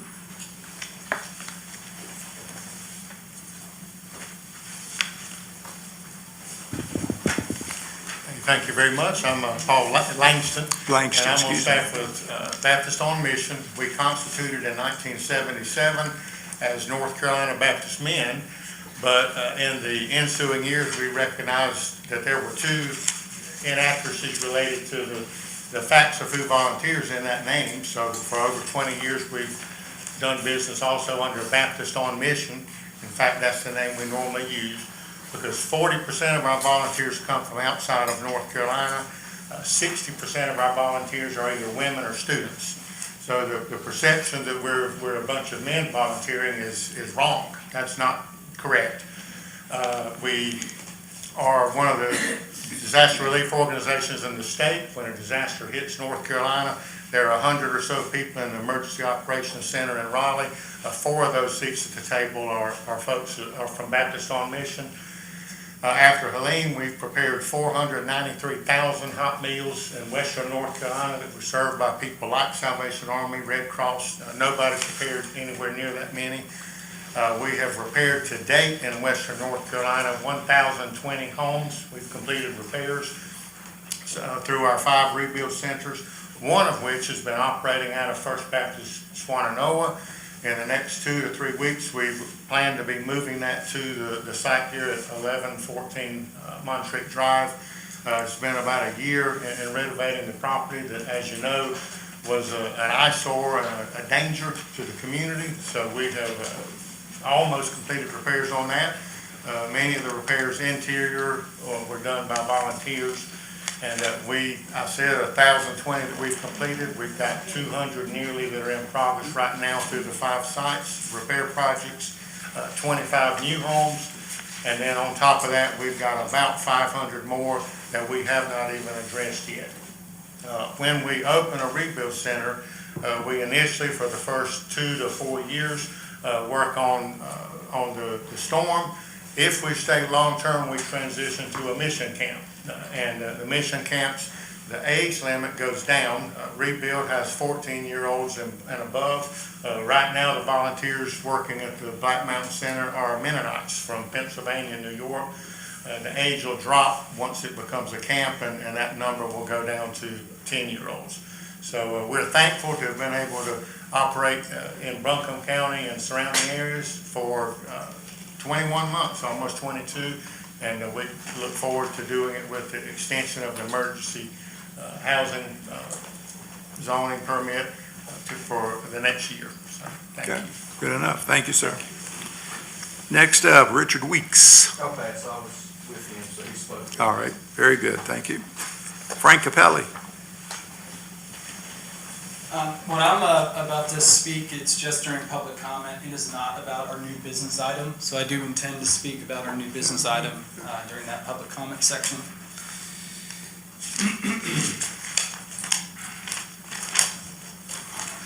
Name and address there. You've given me the name, but the address. Good evening, Frank Capelli, 1120 Montreat Road. I've been coming here the last couple months to speak about some alarming behavior from town staff. I'd like to speak right now about staff conduct, and I'm not speaking about the audit that I've requested from town. I'm here because town staff repeatedly refuses to answer basic questions from the public when the work staff does might impact them. I've served on the Black Mountain Historic Preservation Commission, the Black Mountain Recreation and Parks Commission. I'm a proud graduate of the Black Mountain Citizens Academy. I've served as the PTO Vice President at both the Black Mountain Elementary School and Black Mountain Primary Schools. I've served on the local youth baseball board. I am currently the president of the Youth Flag Football League in town. Over the last 4 years, I have coached more than 200 kids in this community. One of the greatest honors of my life was serving on a 7-person task force at Black Mountain Presbyterian Church that decided how to distribute millions of dollars in disaster aid to rebuild our community. I understand when I've come to these meetings, I probably sound just like a townsperson with a pitchfork. Professionally, for the past 12 years, I've worked in HR, specifically the last few advising local and state governments on HR processes, compliance, employee accountability. My team helped the state of North Carolina decide how to implement the software that all state employees use. When I say the behavior I've seen is alarming, I'm saying it with credibility. What I've seen in the town's internal records should concern every person in this community. Again, it is a liability for our town. This is bigger than draft emails, deleted folders, technical responses to public records requests. This is about whether citizens and business owners can trust town staff are applying rules fairly and acting in good faith. If a citizen, a contractor, a business owner, if we get on the wrong side of staff, how can I trust the process? How can I know we're getting treated fairly? How can we know staff aren't looking for ways that they could punish us within the limits of their power? When I first raised concerns during public comment, the department head came to this podium and told you all that I was not being truthful. You all know now that I was. That response reflects the culture problem that is currently plaguing our town. Thank you. Thank you.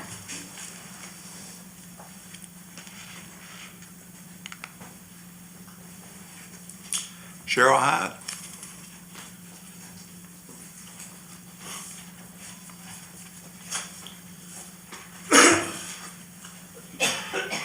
I'm Cheryl Hyde, and I am the Executive Director of the Black Mountain Swannanoa Chamber of Commerce.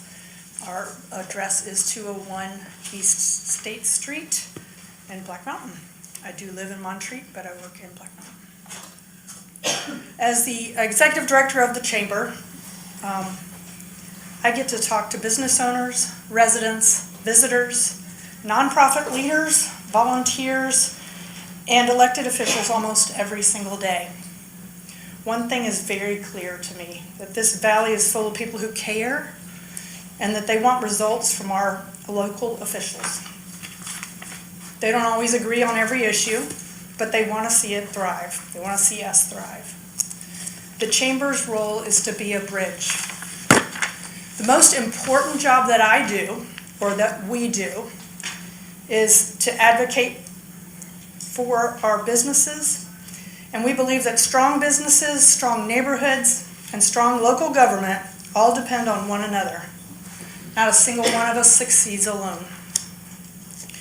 Recently, we asked local businesses to share their thoughts through this year's Business Climate and Advocacy Survey that Ken spoke about a few minutes ago.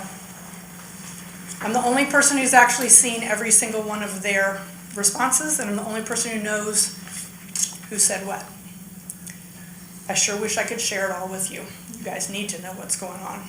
Ken gave you what I've built for you, so you can see a small percentage of it, and I hope that you'll spend time looking at it. It's super important.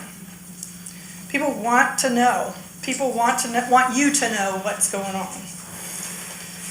They did show some optimism in our future, but they also reminded us that business owners expect clear communication. They expect practical solutions and a strong relationship with government. More than anything, they want to feel like partners building this community. Please know that while I am not in the office often, in fact, I'm rarely there. If I'm there, I'm not really doing my job. But I have meeting times available 7 days a week, more than 12 hours a day. I would love to meet with y'all. The only two people who have ever, on this council, ever asked me for a meeting are now no longer on the council. That's not cool. Don't like it. I want to work alongside you guys. I want to work with the town council, county commissioners, state delegation, federal representatives, and anyone else who shares the goal of making Swannanoa Valley an even better place to live, work, and play. Life is short, and the older I get, the more I realize that the measure of our lives doesn't have a darn thing to do with what our title is, who we've met with, and what we're doing. It'll be whether we left our little corner of the world a little better than we found it. I want to make a difference, and I believe that all of you do too. Let's start talking. Let's start listening and start solving problems together. If we do that, I'm confident we can build a stronger valley for everyone. Thank you for your service, and thank you for your time and allowing me to serve alongside of you. Thank you, Cheryl. Next up, again, Frank Capelli. You're gonna defer to the second citizen comment? Yeah, this is for new business. Correct. John Richardson? Congratulations.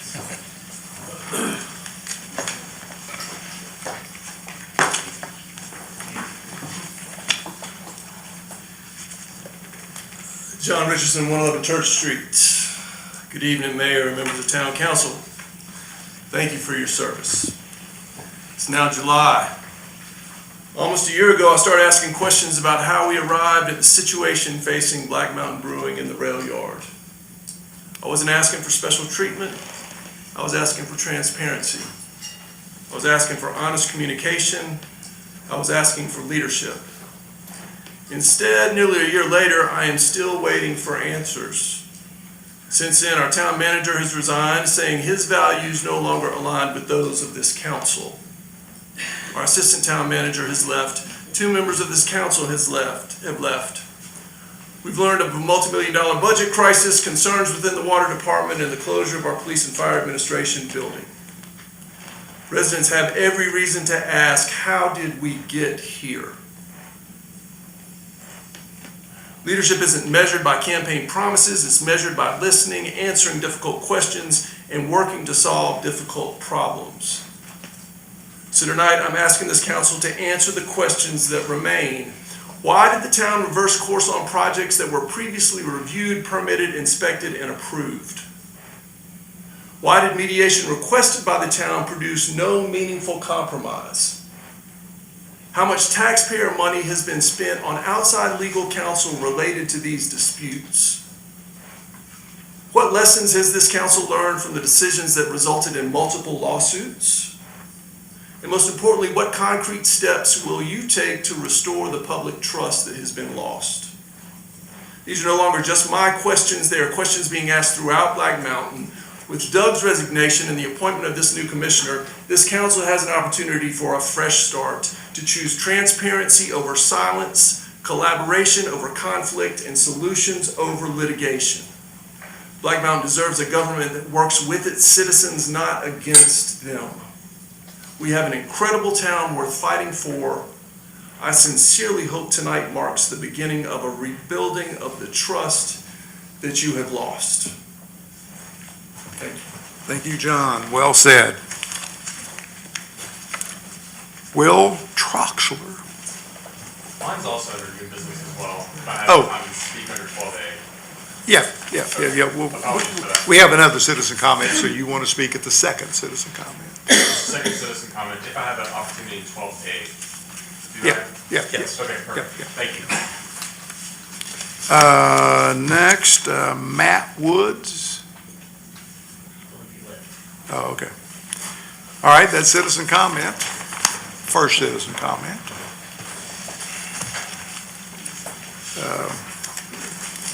Communication, town board have anything? Town council.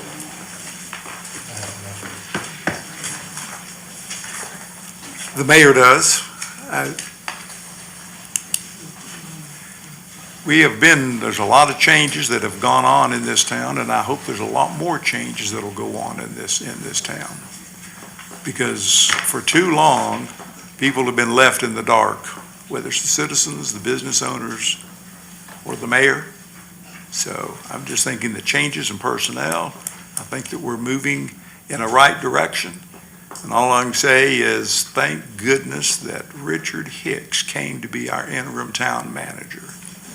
Here's a gentleman that is excellent at calling balls and strikes, letting us know where we stand, not dealing in acronyms all the time, but addressing the issues front and center. So I think that folks are going to see a big difference in the next few months too, now that we've gotten through this budget, which again was a fiasco because of some of the past leadership of town employees. That's my comment. Communication from town attorney or town manager? Mr. Mayor, the General Assembly has recently adopted a budget. They're in the throes of lawmaking.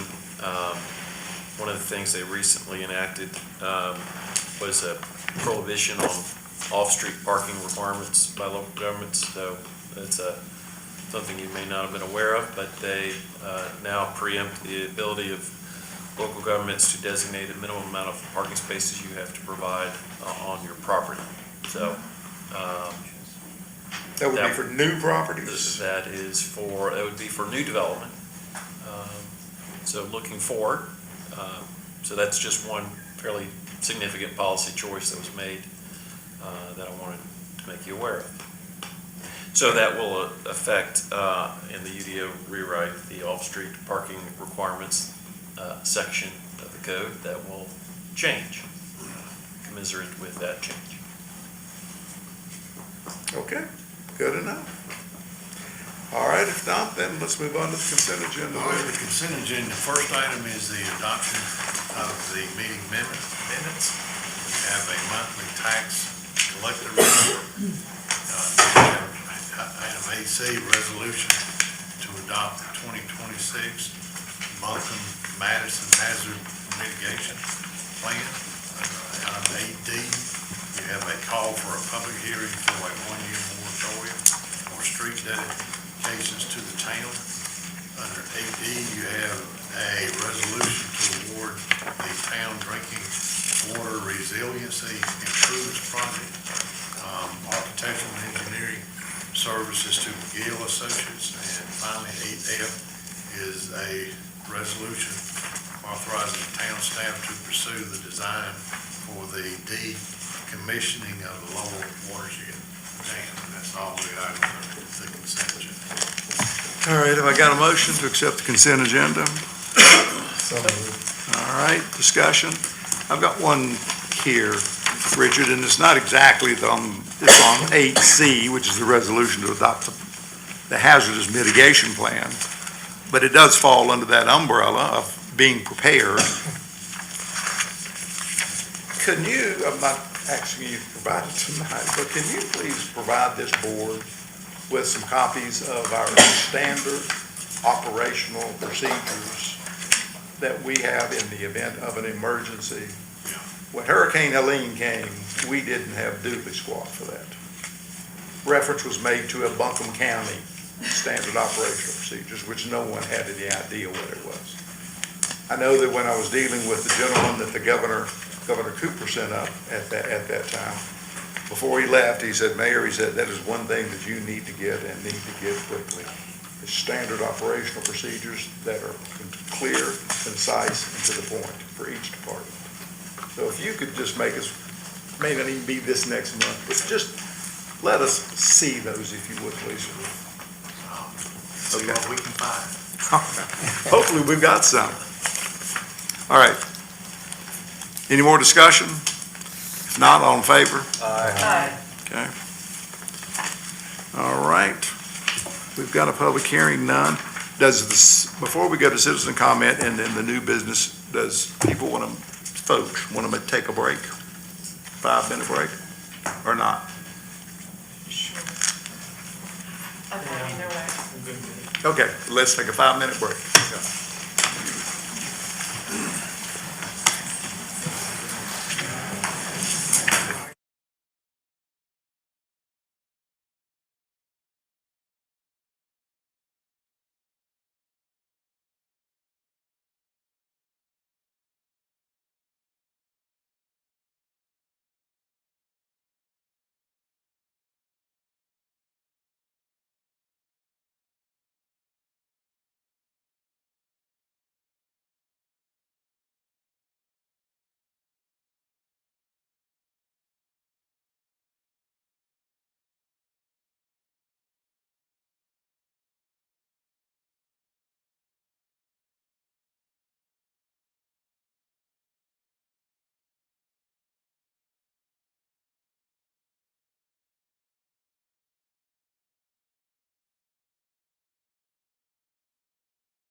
Bella?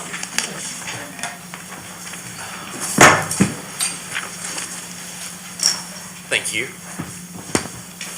Yes, sir.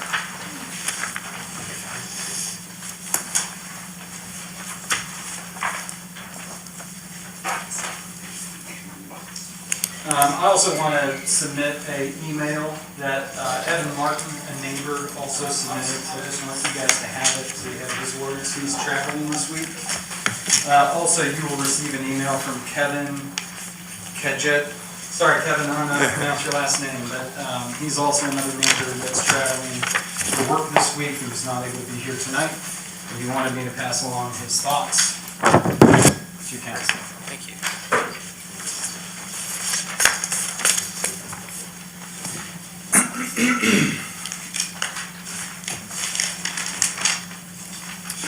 Good evening, Frank Capelli, 1120 Montreat Road.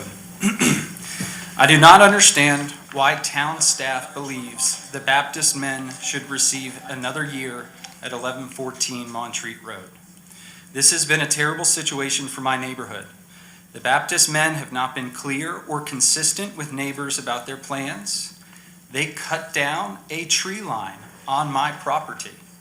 They have workers who take breaks by sitting on their roof overlooking my yard where my children play. Now, when I've complained about this activity, town sends out Rick Burton. And I think you all know by now how he goes about doing his job. These men intend to bring large 100-person rotating groups into a residential neighborhood on an ongoing basis. Strangers. These aren't people who lost their home in the storm, which is what you might expect when you hear emergency housing.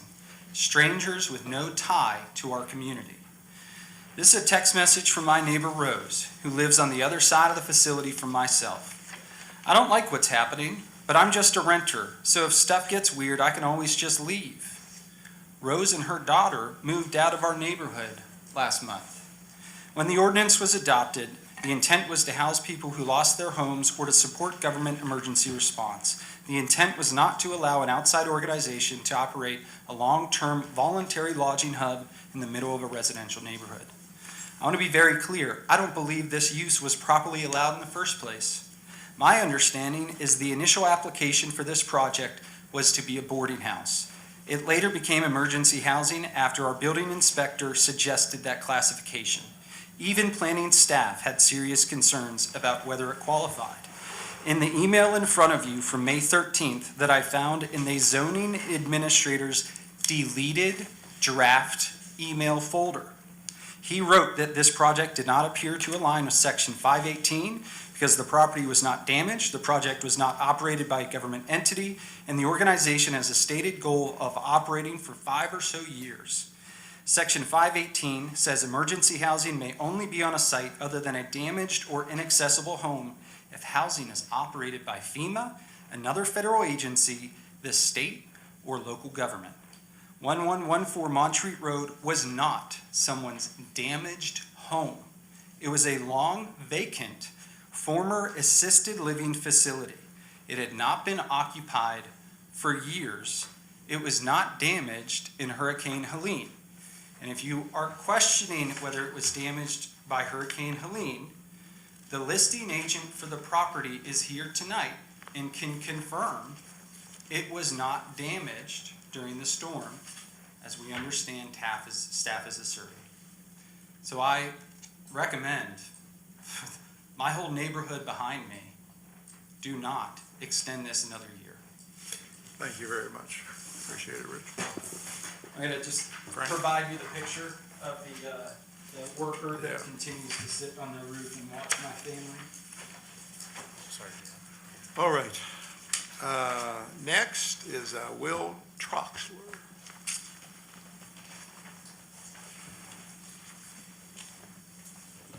First, procedurally, do I have 3 minutes or? Yes. Okay, great. We'll do it. My name's Will Troxler. My wife and I, we own Camp Mary Mac. It's at 1123 Montreat Road. I think a lot of y'all are probably familiar. We've been around since 1945. We're a traditional summer camp for girls. We have about 400 people that are in our care every summer.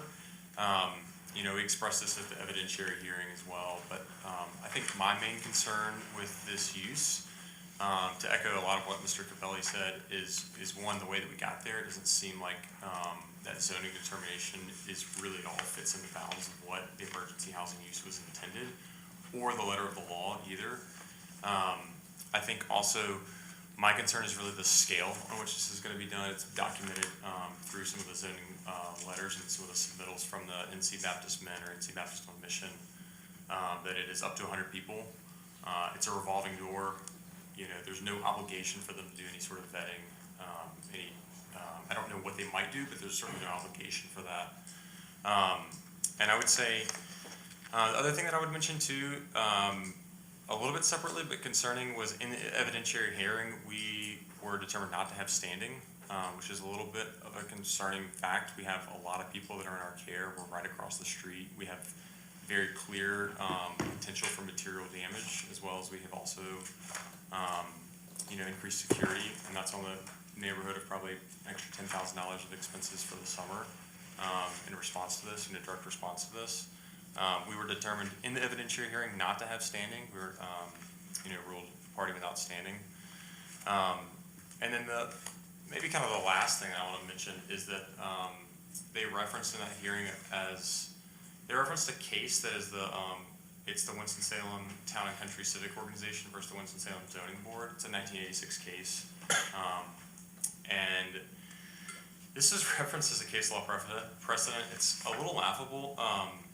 When they were determined that we did get constructive notice for this use, and that case considers a radio tower being erected on a property and that being constructive notice, and somehow that was taken as we were to receive constructive notice. I would argue that somebody replacing a roof on a building is materially very different than a radio tower being constructed, as maybe proof that there is some change in the zoning. Especially this being an emergency use zoning. There was really no notice for that. The basis for that dismissed the case. So they no longer at the evidentiary hearing were we allowed to submit any more information, and the case was dismissed at that point. I think last thing that I have some concerns about is where does this end? We've gone 2 years under an emergency zoning act that doesn't seem that this really fits into, doesn't seem like it fits in this box. We're contemplating going another year. I think the thing right behind that logically is going to be a rezoning request. Okay. I have some concern about that as well. Thank you. Thank you. I appreciate your time. I think that's it. I wanted to speak to this as second part. Oh, okay. All right. Come up, give your name, address. Yes, my name is Richard Weeks. I am with the North Carolina Baptist on Mission at 1114 Montreat Road. Baptist on Mission has been existing for over 40 years. We have these rebuild centers such as what we're trying to do here, located as far as Rose Hill, North Carolina, and Eastern North Carolina, 5 of them here. We exist to bring in volunteers to help after a disaster. That's our only goal. We bring in the case of this in Western North Carolina, we start at the age of 14 years of age to however old volunteers can come in. We've had folks that have come and worked with us as 80-year-old. We've been referred to by some as transient men. That is not who we are at all. I would say in a lot of our cases, other than us volunteering, rebuilding houses and putting lives back together for families who seem to have lost everything, we exist much like our counterparts do in some summer camp situations where we bring youth in, we train them, we teach them how to use skills to rebuild homes and to impact lives after such a disaster where they lost everything. Again, we are not just in Black Mountain, we are throughout Western North Carolina. We are in Spruce Pine, we are in East Flat Rock, we are in Marion, we are also in Boone, doing the same thing. At no time have we ever had any problems with anybody calling us transient men. They understand what we're doing. We work closely with the Governor's Office of State Budget and Management. I have run a site in Rose Hill, North Carolina for the last 7 years after Hurricane Florence. where we operated with Office of State Budget Management, where they help us in funding the rebuilding of homes. As currently stated by Paul earlier, we've done 120-some rebuilds in western North Carolina. We're presently rebuilding 25 brand-new homes, much of which is in this area. I mean, we're spread throughout western North Carolina, and so I would please ask you to consider to give us that year extension. We're trying to help folks who are hurting. That's what we're here for. We're not here to disrupt people's lives. We're here to bring their lives back home is what we're here for. Thank you. Thank you for your time. Appreciate it. All right. Let's move on to new business, which would be the request for an extension for the temporary use of emergency housing at 111 Montreat Road. I got our staff stepped out with the attorney, so if you'll give just a second. Yeah, I think we'll just. Do we want to go to 12B, call the fire truck? Yeah, we could do that. Yeah, sounds good. It's already after 8, Yeah, so. that's Dymaxion thinking. Do I need to suggest a motion to update the agenda so that we move on, or is it that formal? No, just move on to 12B. Let's do it. All right, 12B, as you know, we have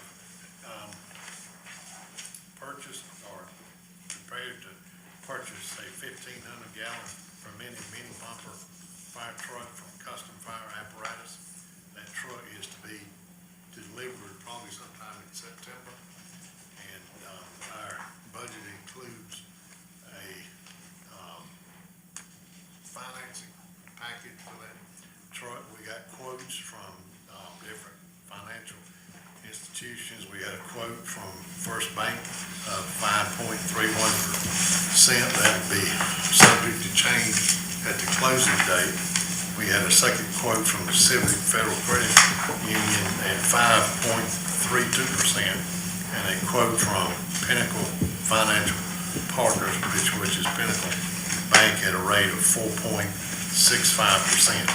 So the loan amount that was asked for was $459,000 for a 59-month installment purchase contract. And what we're asking for you this evening is to award that to Pinnacle Financial Partners, and you have an actual resolution authorizing that, and I'm also authorizing the town manager to execute any and all documents associated with that installment purchase contract. Anybody wish to make a motion? I would make a motion to adopt a resolution approving the financing terms for the purchasing of the fire truck as presented and the Pinnacle Financial Partners financing of that truck. Any discussion? I will make a statement here because of the fact that all during budget, your mayor was singled out as somebody who was not sympathetic to the fire department or to safety of the town, which I challenge that all the time. I've never gone ahead against the fire department. Against the spending, maybe, that some things need to be looked at better. But this is one of them here. We will have in September, not one, not two, not three, not four, not five, but 6 fire trucks. 6 fire trucks in a town of 8,900 people. I think we have plenty of equipment. I think we have well-funded our fire department. May I respectfully add too, we do serve a larger fire district than the town limits, extending up into Montreat, south a ways down 9, and even into a little sliver of McDowell. Anybody else want to say anything? Richard, just as we talk about this, and certainly I'm in favor of getting the fire department the equipment it needs, but I do think that the mayor and others have raised a good point that having some type of inventory of vehicle fleet history that we can look at as we go through a budget in the future is something that would be helpful for whoever sits up here, just so they can see the age and the rotation of how we do this, because that would help in making these decisions a little easier and help define it for folks. Did you wanna? What? I saw you That's- nodding, chief, I didn't know if you wanted Well, to. that's not, Yeah. that's, I'll take care of that. I mean, probably would've been good if you'd have if done you- that when you ordered it. True, I agree. Yeah. I agree, but I'm talking, but going forward, I mean, just, as we've gone through this whole process, we've learned what we actually need to make these decisions going forward, and I think that would be helpful for us. Well, Richard, we really, the entire capital budget, the council needs to get a better handle. Yeah. For sure. Yeah. We're just catching up is about what it is. True. All right, all in favor? Aye. Okay. Going back to item 12A. 12A, based on what the council has already decided, your zoning administrator has the authority to deny or grant the extension. I think what he wanted got to come from this council, not your input, not, that is not a decision that would be made by the council at this point in time unless you change the rules.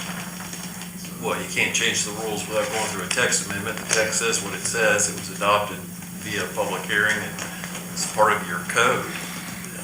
It's not unusual to have permit extensions given to staff as an administrative decision. So this is not unusual. But this is not your call to make. Your ordinance says it's the zoning administrator's call. So, as Richard said, if you want to provide some input, you can certainly do that, but it's not your decision to make. Any comments from the council?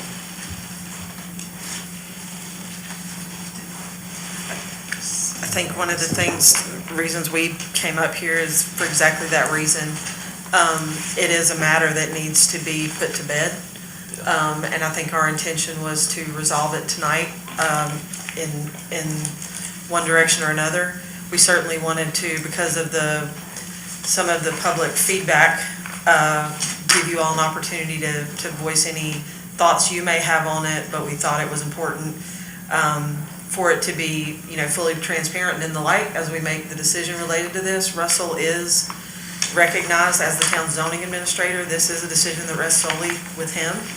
We have fully, both he and myself, vetted this application through existing ordinances, and one of the things that is important to note is anytime there is a gray area related to town ordinances, it is the obligation of town staff to err on the side of the applicant. That is the way North Carolina law is written. That is the expectation that exists. So there can be conversations about, I don't think it was meant to do this, or I don't think it was meant to do that, as people are talking about what that provision may have meant. But anytime there's a gray area, the favor goes to the applicant. And that is the full extent of what I can offer as the certified, I forget what the C stands for, zoning official. CZO, all of my training reflects exactly what was just stated. So for staff, just like 17 other uses that are permitted, they're administratively, they're uses that are permitted as long as the applicant meets the requirements. This use is one of those, just like 17 other similar uses like secondary dwelling or home occupation. What staff is charged with is if the applicant, the person with the use, if in this case temporary use, if they're requesting the one-year extension as stated in the code, staff must say yes if they meet the requirements. And the only thing council gave as a direction for the one-year extension, it's one sentence, and this is it. So this is all that guides staff in considering a one-year extension request. and I'm quoting from the section 5.18 of the Land Use Code. Temporary use, emergency housing shall be permitted for up to 2 years from the date of the declared disaster and may be extended by the zoning administrator for up to 1 additional year. So based on the language as adopted and based on what Michelle just phrased, which is exactly what I wanted to have needed to state throughout this about the reality of the context in this state, that I feel that there's only one answer as zoning administrator, which is to grant the 1 year request, additional 1 year. And as in the report, which it sounds like I don't need to do the staff report, but just so you know, just the specific dates here, it's a 2-year temporary use. The FEMA disaster declaration was September 28th, 2024. So with the 1 year extension, the use expires on September 28th, 2027. And it is accurate, as you've heard from one of the residents that spoke earlier, that the next step in this process, should Baptist Men on a Mission decide to make this permanent, would be for them to explore the process of a zoning amendment. And that is entirely up to the applicant. They may do that, they may not do that. We will know that if the application comes to us. It will go through the process just as any other zoning amendment would go through the process. This decision has nothing to do with that decision. That is not a decision that, impacts this one or vice versa. So as it stands today. Which would not be a decision for the zoning administrator. Correct, it's not a decision for the zoning administrator. He's out of it then. That's right. He's in charge now. That's right. So why is there a motion? Well, wouldn't it be a motion? It shouldn't be a motion. I mean, we're just talking. It shouldn't be, that's what I said. I mean, that's what I'm just clarifying. You're correct. So I think that the summation of that is, to your point, there's nothing for council to act on. The determination has been made by our zoning administrator that this 1 year additional time will be approved. Well, I appreciate the bringing this forward so we can be privy to kind of what's going on with this project and this property. My only concern is just that I think we all want good relationships in town, and so I would hope that there can be some working together within that neighborhood, and happy to be part of that conversation if that's helpful. Thank you all. All right, thanks. Okay, Mayor, moving on to item 12C is a technical response regarding alleged use of email draft folders to avoid public records requests. You had a citizen bring that to the council's attention at a prior meeting. I submitted a copy of his statement to our IT folks, which is Advanced Data and Network Solutions. They reviewed what was said and basically what our protocol is. And the conclusion from Advanced Data and Network Solutions was that based on the town's current Microsoft 365 environment, the alleged use of email draft folders as a covert method of routine staff communications appear technically unlikely.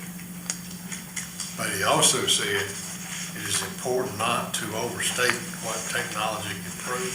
A technical review can look for indicators of suspicious activity within available records, but it cannot prove a universal negative for all users in all time periods. If the limited review identifies evidence of suspicious access, unusual mailbox activity, or account compromise, the town can then evaluate whether a formal independent forensic investigation is warranted. What he has proposed to you is a limited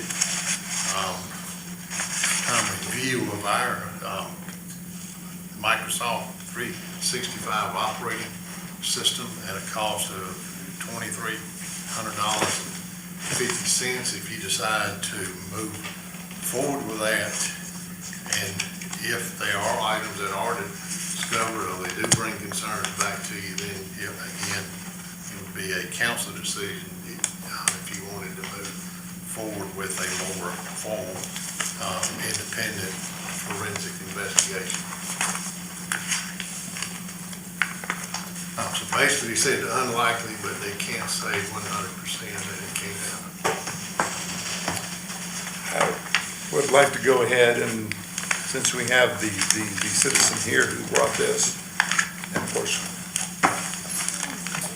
Frank, would you like to say anything to this or not? Sure, I would. Being a software engineer, being technically proficient in this, this is a practice that's pretty known. I think that was called out in the report over there. One of the reasons why I think it's so important to move forward with this is it's not just that there's the existence of the draft emails, because there are. You have one right in front of you.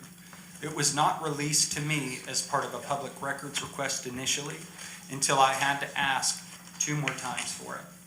And then I found it in a gigantic document that probably had more information than they thought they were giving me. Now, I do think that this is important to get to the bottom of this. It's a known thing where people hide public records by editing drafts. One gray area that they won't be able to determine in that is I don't think that they're logging in to each other's computers. I don't think that they're logging into their email addresses.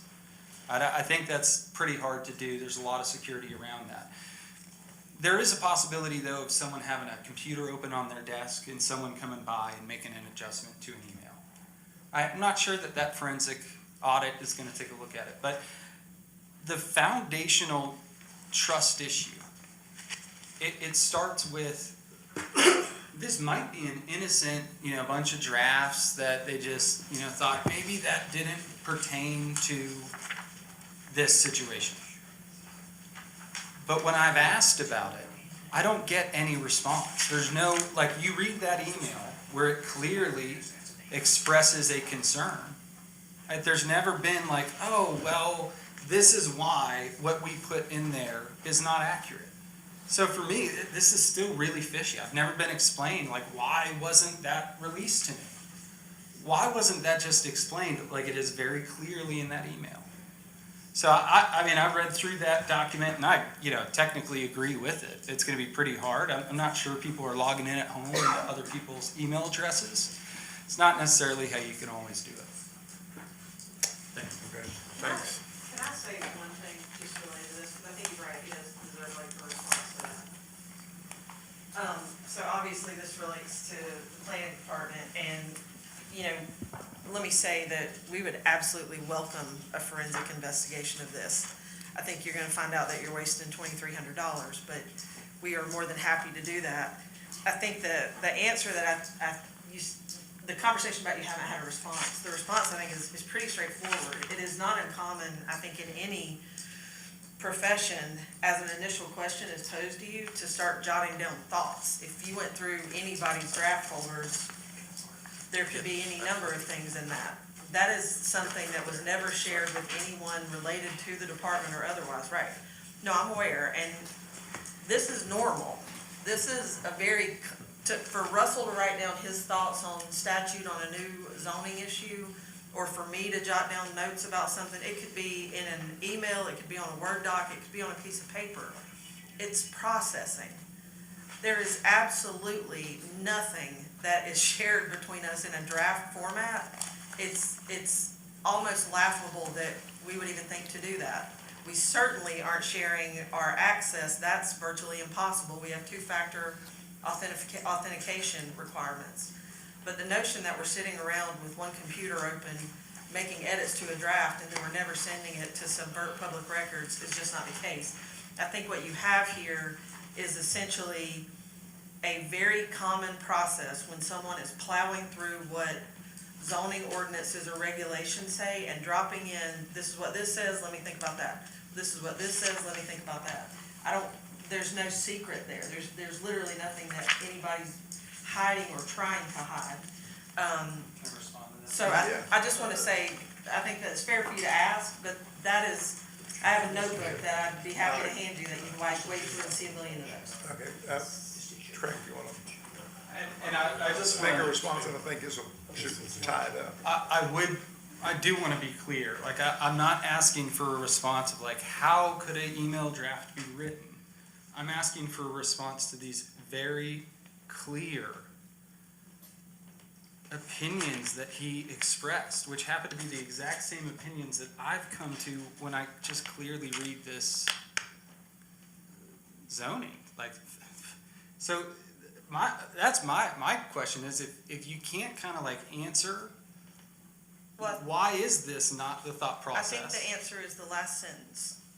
This is a draft email. The last sentence reads, I'm holding off on sending the zoning determination a letter until we discuss. What then happened was all of the appropriate people who would weigh in on a decision like this looked at all the facts that were present. We looked at things like, is this an agency that has a relationship with, and is operating in tandem with a state agency? We have a letter from the North Carolina Department of Emergency Management that they are. That changes things. There were things that came to light as we're investigating a decision that made the difference, and that is very, very common practice. It's not something that's trying to be hidden from public. I think we're getting off of this agenda item. This agenda item is about that audit. Right now, and I'm sorry, what this planning director is doing right now is she's dancing around the details of this, and I don't think that's what this time is for right now. I've got this. I've got this. Good. Thank you. So, yeah, that's what we're gonna end up on this. I let this go on because there is a culture that has been in this building for the past 3 years that has been identified as not being trustful. Understood. This is one of those issues that can lead people to not trust what's going on. So that's why I wanted to take the extra time for it to kind of get out so that this board is aware of the fact that maybe something like this could be going on and hold everyone in this building accountable. And that's absolutely fair. I So, appreciate your time. Thank you. So, if anybody wishes to go ahead and want to go with an audit, then we need to make a motion. If not, we'll move on to the next item. Just so you understand sort of legal parameters of a determination that's official. It's set by statute, what makes something official. It is delivered to a party who requests the determination. If that party is not the landowner involved, it might also be delivered to the landowner. And it usually says, this is the official determination. It's the official determination that then can be appealed to the Board of Adjustment. It is not unusual to have discussions leading up to an official determination. Now, oftentimes you want your staff to talk, to debate, to kick around, to gain information before something becomes official. It's called not shooting from the hip. So there is nothing unusual about an intra-communication amongst staff, broaching a topic and somebody saying, well, this is what I'm thinking today. But it's not official until it goes to the party requesting it, or it's the landowner of the subject property, and it usually says official. All right, so that's it, and this is not a debatable topic. I'm just giving you what the law says is an official determination. But there's nothing sneaky about something that starts out as a thought process. Now, which is a separate question than a public records request that says, give me all your communications. And whether in a preliminary communication should have or should have not been given, that's a separate question. Because as an attorney who goes in front of the Board of Adjustments, often for property owners, I might send a public records request in advance of that Board of Adjustment hearing so I can get at communications. And so all communications that are existing in space, if it meets the demand of the public record, should have been provided. That's a separate question. All right, Richard, we're still on this, does anyone wish to make a motion to do an audit? Not hearing anything? Move on to the next item. All right, next item is consideration of award of the bid for the Highway 70 water line project.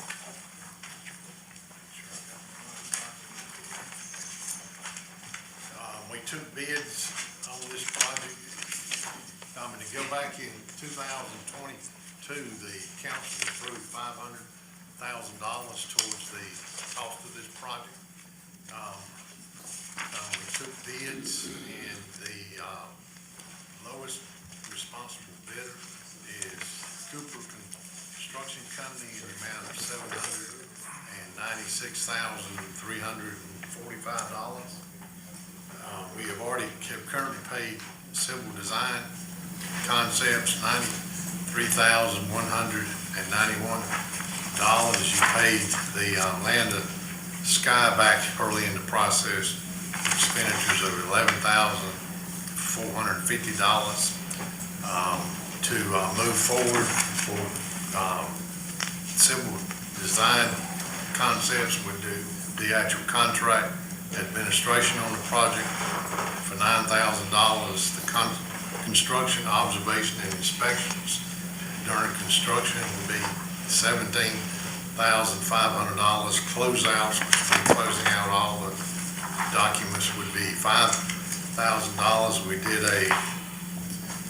I believe a 5% contingency, just in case once you start construction, they discover something that was unknown, or you hit a rock, or something else could happen. That contingency is at $50,000. If a guy local project management had $7,500. When you add all those up, you're at $989,986, which leaves you $489,986. What we are proposing is to award the bid. We have water funds that were expended during the storm. There's a current FEMA project. We just got one small piece to finish, and once that's completed, they'll be sending us a check for just over $900,000, which would go back into the water fund. So what we're proposing you do is award the bid tonight, and once those funds are received, and probably at the August meeting, we'll bring an actual budget amendment to you showing the receipt of those funds,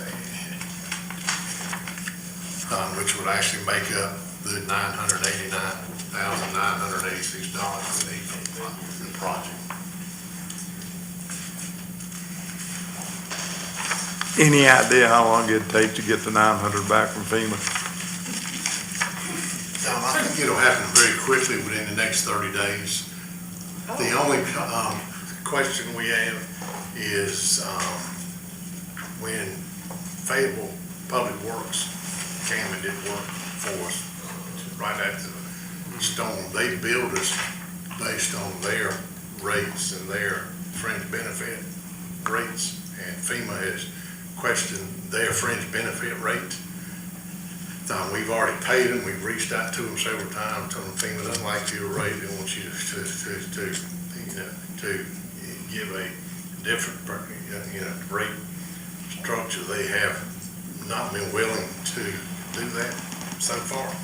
It's a difference of about $22,000. So one option is we just tell them, okay, FEMA, we're gonna pay you, take that, $22,000 out of our, $980,000. We're still hoping we can resolve it, but that may be the final route.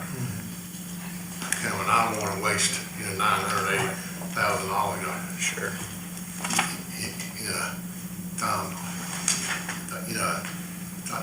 I'm having a huge argument over $22,000. That's sort of where we are. Right. So, Mayor, I'd make a motion that council awards bids for Highway 70 water line project to the construction company in the amount of $796,345. Okay, any discussion? If not, all in favor? Aye. All right, passes. Okay, next item is concur with NCDOT to award a bid for the 9th Street Bridge. Again, DOT has taken bids on that project. The current bid is $1,184,032. What they have projected moving forward and what the funding is based on is a construction cost of $1,361,637, which has a cushion in there, again, if they ran into something that's, that they were not included in the plans or something that was unexpected, there are some additional funds. The actual engineering costs are estimated at $500,000. The town has already purchased several pieces of property, and we've expended about $96,000. So that brings the total projected project cost to $1,957,367. Based on that cost, your 20% match is $391,527. The town has currently spent between Duke Energy relocation costs, the cost of the surveys, the right-of-way consultant, and all the other costs, we've already spent $170,523.62, which you already have in your budget. So that leaves you about $200 and some thousand short. So with an initial allocation of $136,000, the balance of funds you need for our match is $255,527 if you want to move forward. And now this project would be managed by DOT. They manage the professional services. They'll manage the actual bid. They're the ones that took the bid, so it's basically a DOT project, and you got to pay your 20% match in the end. If you do want to move forward, I've given you a couple of options. You do have a general fund capital reserve balance of $405,000. You have a Powell bill fund balance as of June 30th of $205,486, and your FY 26-27 Powell bill funds are currently budgeted at $248,000. So you got three options there for for your share of the cost. We do have to let DOT know by July 15th. They did talk to the actual low bid, but they were willing to extend their price up to July 15th, 2026. Your other option is you abandon the project. I'm not sure how much of that $170,000 you're gonna get back, but you may end up having to. Well, I talked to, I think we're gonna get, I think we will be charged about $85,000. That's what I talked to, when I talked to DOT, that was gonna be our portion. I mean, we did go back to the MPO. They were able to find additional funds for the project. Prior to their decision in June, your cost was gonna be about $500 some thousand. So they have allocated additional funds, which was an additional $766,000, bringing their total to $1,566,110, and again, that leaves your balance at $391,527. So, and your recommendation is that, award the bid, but then come back to us in August with the budget amendment? Yes. Based on your three options here? Yes. I'd move the council concur with the award of bids on the 9th Street Bridge project to Kemp Seaton Construction in the amount of $1,184,032, is that what you're looking for, that number? And then you'll come back to us with a budget amendment based on the three options and all. So make that motion, Mayor. Discussion? I've got discussion on it. This is not an essential artery at all. This bridge was shut down. You have access from both sides to the people that live around there. I just think it's one of those things, especially with our budget constraints that we've got now, we just simply just leave it the way that it is. Let DOT come in, and they will eventually maybe come in and say that you can't use it. And then at that time, then we close the bridge down. And just don't do it. It's not essential. This bridge is not essential. Have you spoken to fire? Have you spoken to chief? Well, I have to speak to chief. They can come in either way. They've got access. Police has got access. EMS has got access. The people that live there have access in and out.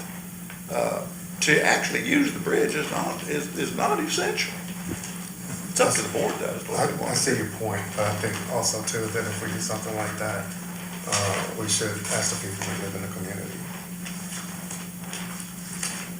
Well, we need a federal time constraint. Yeah, we've gotta get this done, yeah, we gotta get this done by the 15th. Yeah.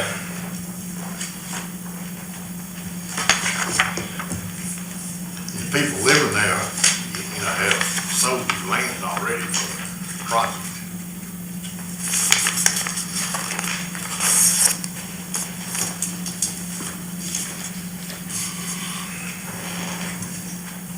There's always a concern, I guess, you have, your state and federal folks have gone to bat for you. They found the extra money, they made it work.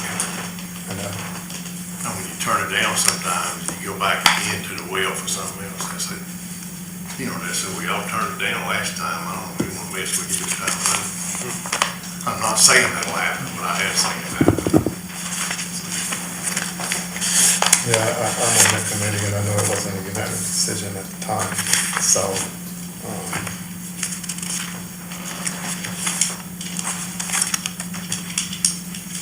I would vote that we move forward.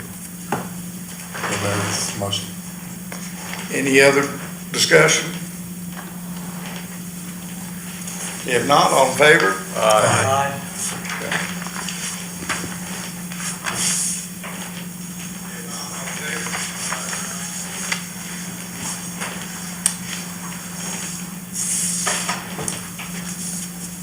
Okay, next item is update on reactivating the town wells. Council instructed staff to move forward with trying to test and reactivate our two wells that were turned off several years ago. Our current testing is done by Case Environmental Incorporated, and we asked them to give us a test, and she basically said the state will look at these as a new well, so you have to do upfront testing. Her cost to do all the initial test on each well would be $10,255. Once you get through that process, you're able to use the wells. There's a significant listing of tests that has to be done on a quarterly basis in that first year. And again, her cost for performing those tests was $18,092 per well in that first year, which would be $36,184. If all goes well, you don't have any bad test results, then you're, for the next 3 years, you do an annual test, and that runs about $4,500 per well. These wells were taken out of service. All your pumps and equipment were taken away and are no longer available. Jamie has estimated the cost of about $35,000 to buy the pumps and bring both wells up to the standards. And there's a the actual lining in the well at the golf course is damaged, so that's gonna have to be replaced, which is not reflected in that, $35,000 estimate. Which is, total cost for the first year would be $91,694, and that's if you don't have any negative test results or you don't find any chemicals or, herbicides and pesticides in your testing. We just kind of, felt it was good to bring it back to you and kind of give you an estimate of what that cost would be. I mean, if it all works out and you spend $100,000 and you got 2 good wells, then it's all positive. If you test it and you get, pesticides and herbicides again, which is actually what shut those 2 wells down, then Well, one of them, because one of them did not test positive. I mean, I got the results right there from where they tested.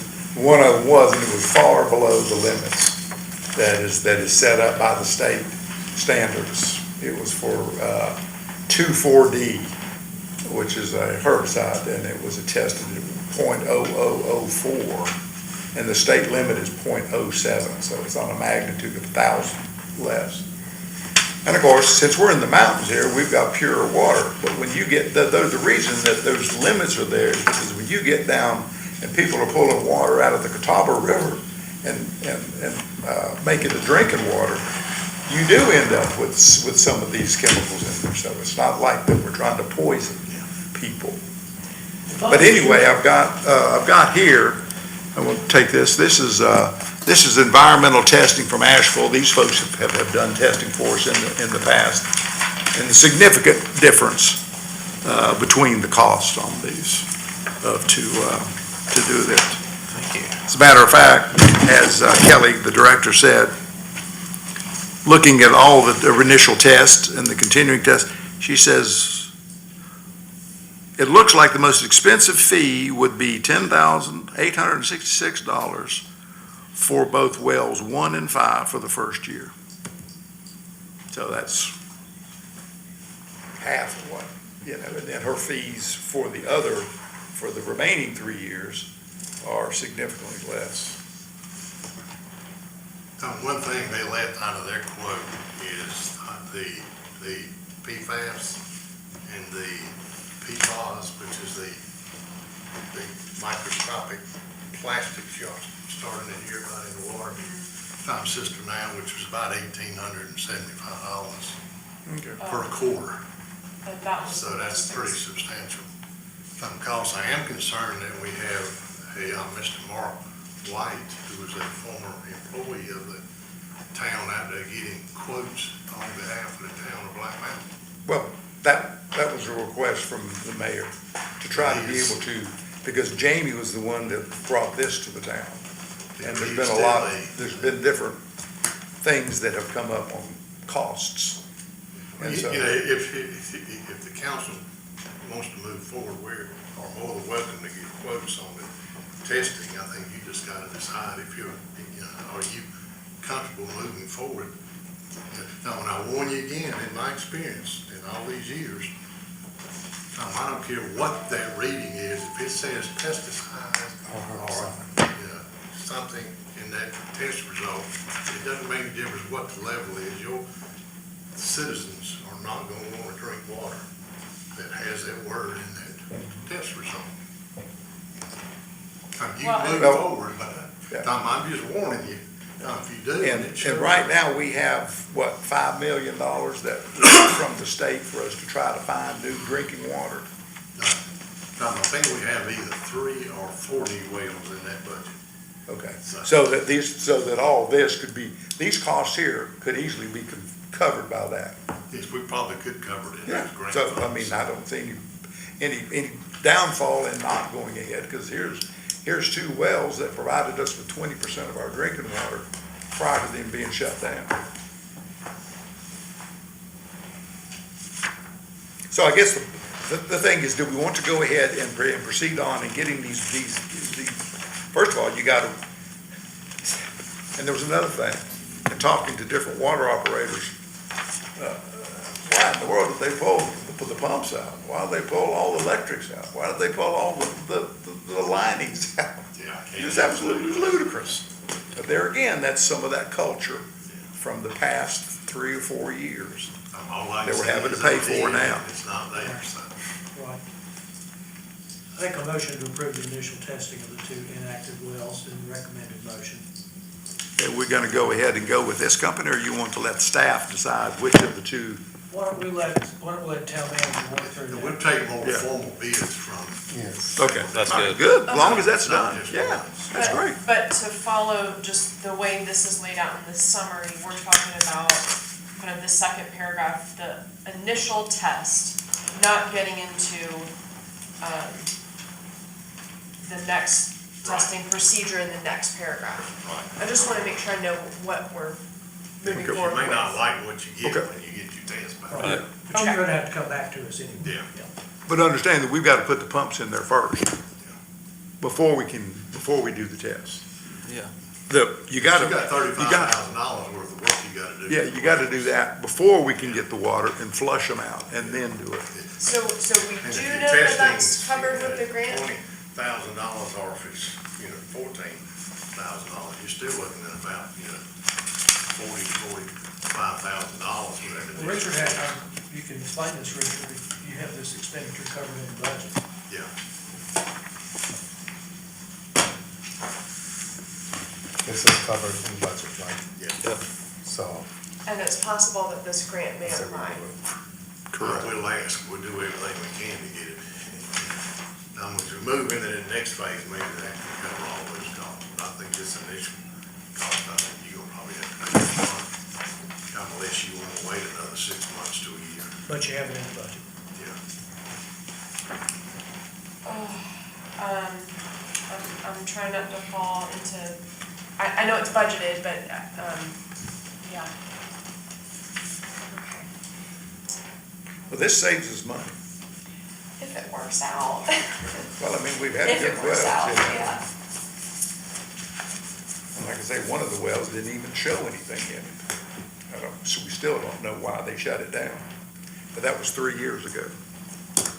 Well, if it works, it's your least expensive option. Exactly. If it doesn't work, you spent that money, you can't use it. So, Whereas to drill new wells, we would be you also. gotta do the same thing. Hundreds of thousands. We would, Same thing. let me ask, we would also be fronting the pumps, and which part of it applies to the grant then? That's where maybe I've misunderstood. The grant pays 100% of the cost of the town developing new wells. And that's drilling and testing and, putting pumps in and all that. So they'll basically cover 100% of the cost from start to finish. And your thinking is because they're treating these like new wells, that it should be covered, so it's reasonable Yeah. problem, may not be. I think they're pretty flexible, so. Well, I wish I had thought to ask about that prior to this meeting, so we got that information now, but, I would move to approve the initial I would testing. make- Yeah, Larry's gonna put it Larry's out, gonna make a yeah. motion. Yeah, I'll say we vote. We're talking. Anybody else want to discuss anything? If not, all in favor? Aye. no, Opposed? I would have preferred to have more time, but thank you. Well, you need to ask. Oh, sorry, You need to no, ask me. no, not right now, more time with this before I could get to a yes, Oh, but oh, right okay. now, I'm a no. Okay. Thank you. All right, last bit. Next item, we have board appointments. First one's ABC Board.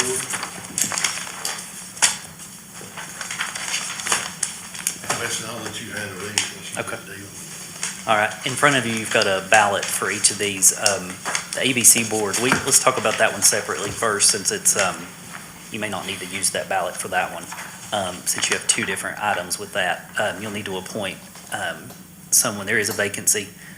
Larry was on the board, but he is not renewed, so there's a vacancy. We had one application from Melissa Presley, and then also, you would need to appoint a chair to the ABC Board too, out of the membership. So I would vote for the member first and then do a separate vote for the chair. So Wesley, can I ask? Yes. Why on the ABC board do we select the chair at the council? It's in general statute. Okay. Yes. That was just a question that was asked to me, and I wanted Yes. to get it out there for everybody. Yeah, it's General Statute 188-700 is in that. So,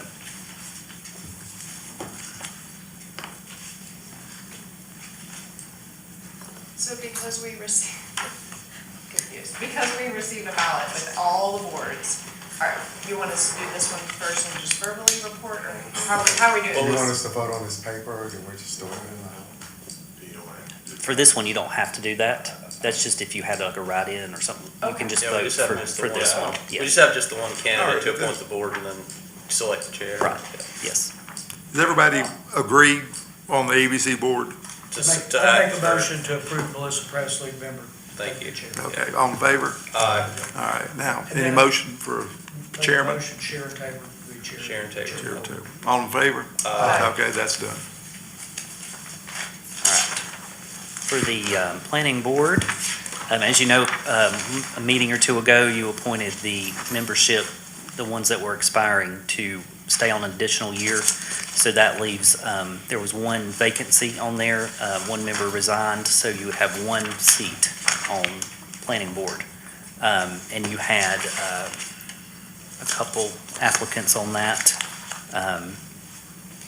Alan Simmons and Angela Levine.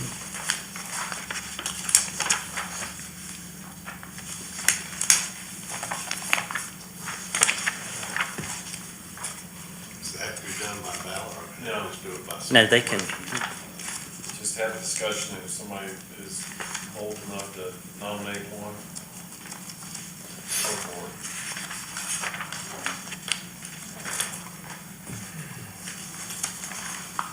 Anybody want to make a nomination? I'll move that we appoint Angela Levine to fill the vacancy on the planning board. Any discussion? All in favor? Aye. All right, she gets it. all right, the next one is Board of Adjustment. Currently, we have two vacancies on the alternate. As you know, you have three alternates and two are vacant. And you received an application from Mary Kirk, if I'm pronouncing that correctly, and then Alan Simmons, who just had applied for the planning board, also indicated Board of Adjustment as a secondary. So you can also appoint him, those two as the vacant seats. Got two vacancies and two peoples. Yes. Any motion? I move that, we appoint Mary Kirk and Alan Simmons to the two vacant seats as alternates. Any discussion? If not, all in favor? Aye.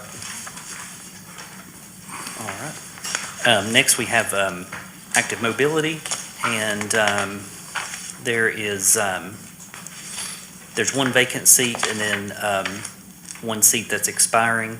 The person in that expiring seat has wished to be reappointed, Christy Bergna. And then there was an application received from Edwin Arison. And they're both eligible based on their. Any motion to reappoint Christie and then appoint Edwin? So moved. Any discussion? All in favor? Aye. All right. All right, and the last one is historic preservation. You have one member whose term is expiring. She's eligible for reappointment and has indicated she would be interested. You did receive other applications from Paul Clark and Mary Soinova. However, you need to have residents in the city limits for this one. We looked at the ordinance, so eligibility-wise, Deborah and Paul Clark are in the city limits. Make a motion to approve Deborah Norman and Paul Clark as the preservation. Just Oh, one. there's just one. Yep, Yeah. sorry. Well, we'll difficult decision. I've got a quarter here. And Deborah is the current, she's eligible for reappointment, and then Paul was the other applicant, Mary was too, but her address, she's not in the city limits, and the code has stipulation for that commission to be in the city limits. Active mobility is a little different, but See if any of my fellow council members have a thought about it. I'll move to approve Deborah Norman for the appointment. All right, any discussion? All in favor?